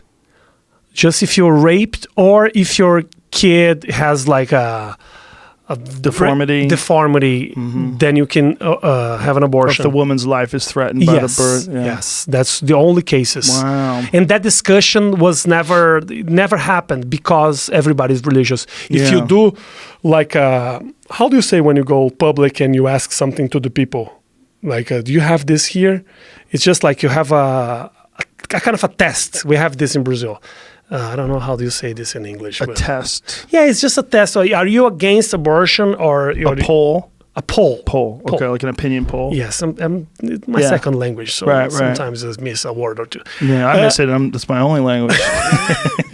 So if we do a poll in Brazil, people will be against abortion, against the legalization of abortion, and against drugs, like selling drugs and everything else. What about morning after pill? No, you can take that. You can take that. You can take that. I don't know. I bought some. So I didn't in pharmacy, so it's okay. I think though, I don't know. But you can, abortion is not legal in Brazil. Right. So we are not having that discussion because now the president is connected to the church. Our ex-president called Lula, he's in jail right now. He's in jail. What's he in jail for? He was involved in a huge corruption scandal. And he was like our hope because he was a poor guy. So it was a government that actually helped the poor in Brazil. Oh, what happened with him? What was he was involved. He had connections with different companies and different industries was giving him money. And they have this thing called Caixa 2. Is when you're doing a campaign, you need to say how much money you're getting from all those different brands and everything else. So there's a thing called Caixa 2, which is you get money, you spend the money, there's never went on any banks or anything like that. So it's kind of you hide that money. That happens a lot in Brazil. I don't know how to say this in English, but it's something that you hide the money that you're getting for a company. But if you get elected, you kind of give them favors. Right. You help them to get like involved in a huge construction. They're going to build a stadium. Then you help them somehow. Right. That was what happened in Brazil. So he's in jail now. Huh? He's in jail, and then he elected a woman in Brazil, and she was impeached. Oh. And now we have this right-wing guy called Bolsonaro. He's our new president, and a very right-wing and connected to the army and connected to the church. So there's a lot of discussions and abortion and drugs and everything that we are not going to have. Is he popular? He is. He's huge. Yeah. He's huge. Is he popular and also like hated? It is a lot as well. Yeah. Well, of course, the left hate the guy. Yeah. The things that he said, he was kind of crazy, but people loved him. And how long has he been the president for? He's going to be for 4 years. So he was just elected. He started in January. Oh, okay. He just started. Wow. We don't know what this is going to lead us. But the thing is, at the same time, he's more liberal because the left in Brazil, all this talk about freedom of speech and everything else our left was running the country. Now we got this guy and he is more liberal, and even talking about the way he's going to run the country, the economy and politics and speech and everything else. So there's a little hope in that area as well. So it's kind of tricky because it's a danger in one area and it's kind of a hope in another one. I wish I was saying this in Portuguese. It would be so much easier. Yeah. You don't even imagine. I can understand. Because it's like I'm trying thinking it. Well, listen, brother. Let's do a show together. My friend, anytime. Listen, I'm doing a lot of shows at the Improv and the Comedy Store. I'll have you on one of those. Thank you, my friend. I want to see you do stand-up, man. I'd love to do a show with you, man. That's cool. And I just want to say thank you for everything you've done for stand-up in Brazil. I think that's amazing. Thanks to you, bro. Thanks for doing this, my brother. Thank you, man. Thank you very, very much, brother. All right. Thank you. We'll talk soon. Bye.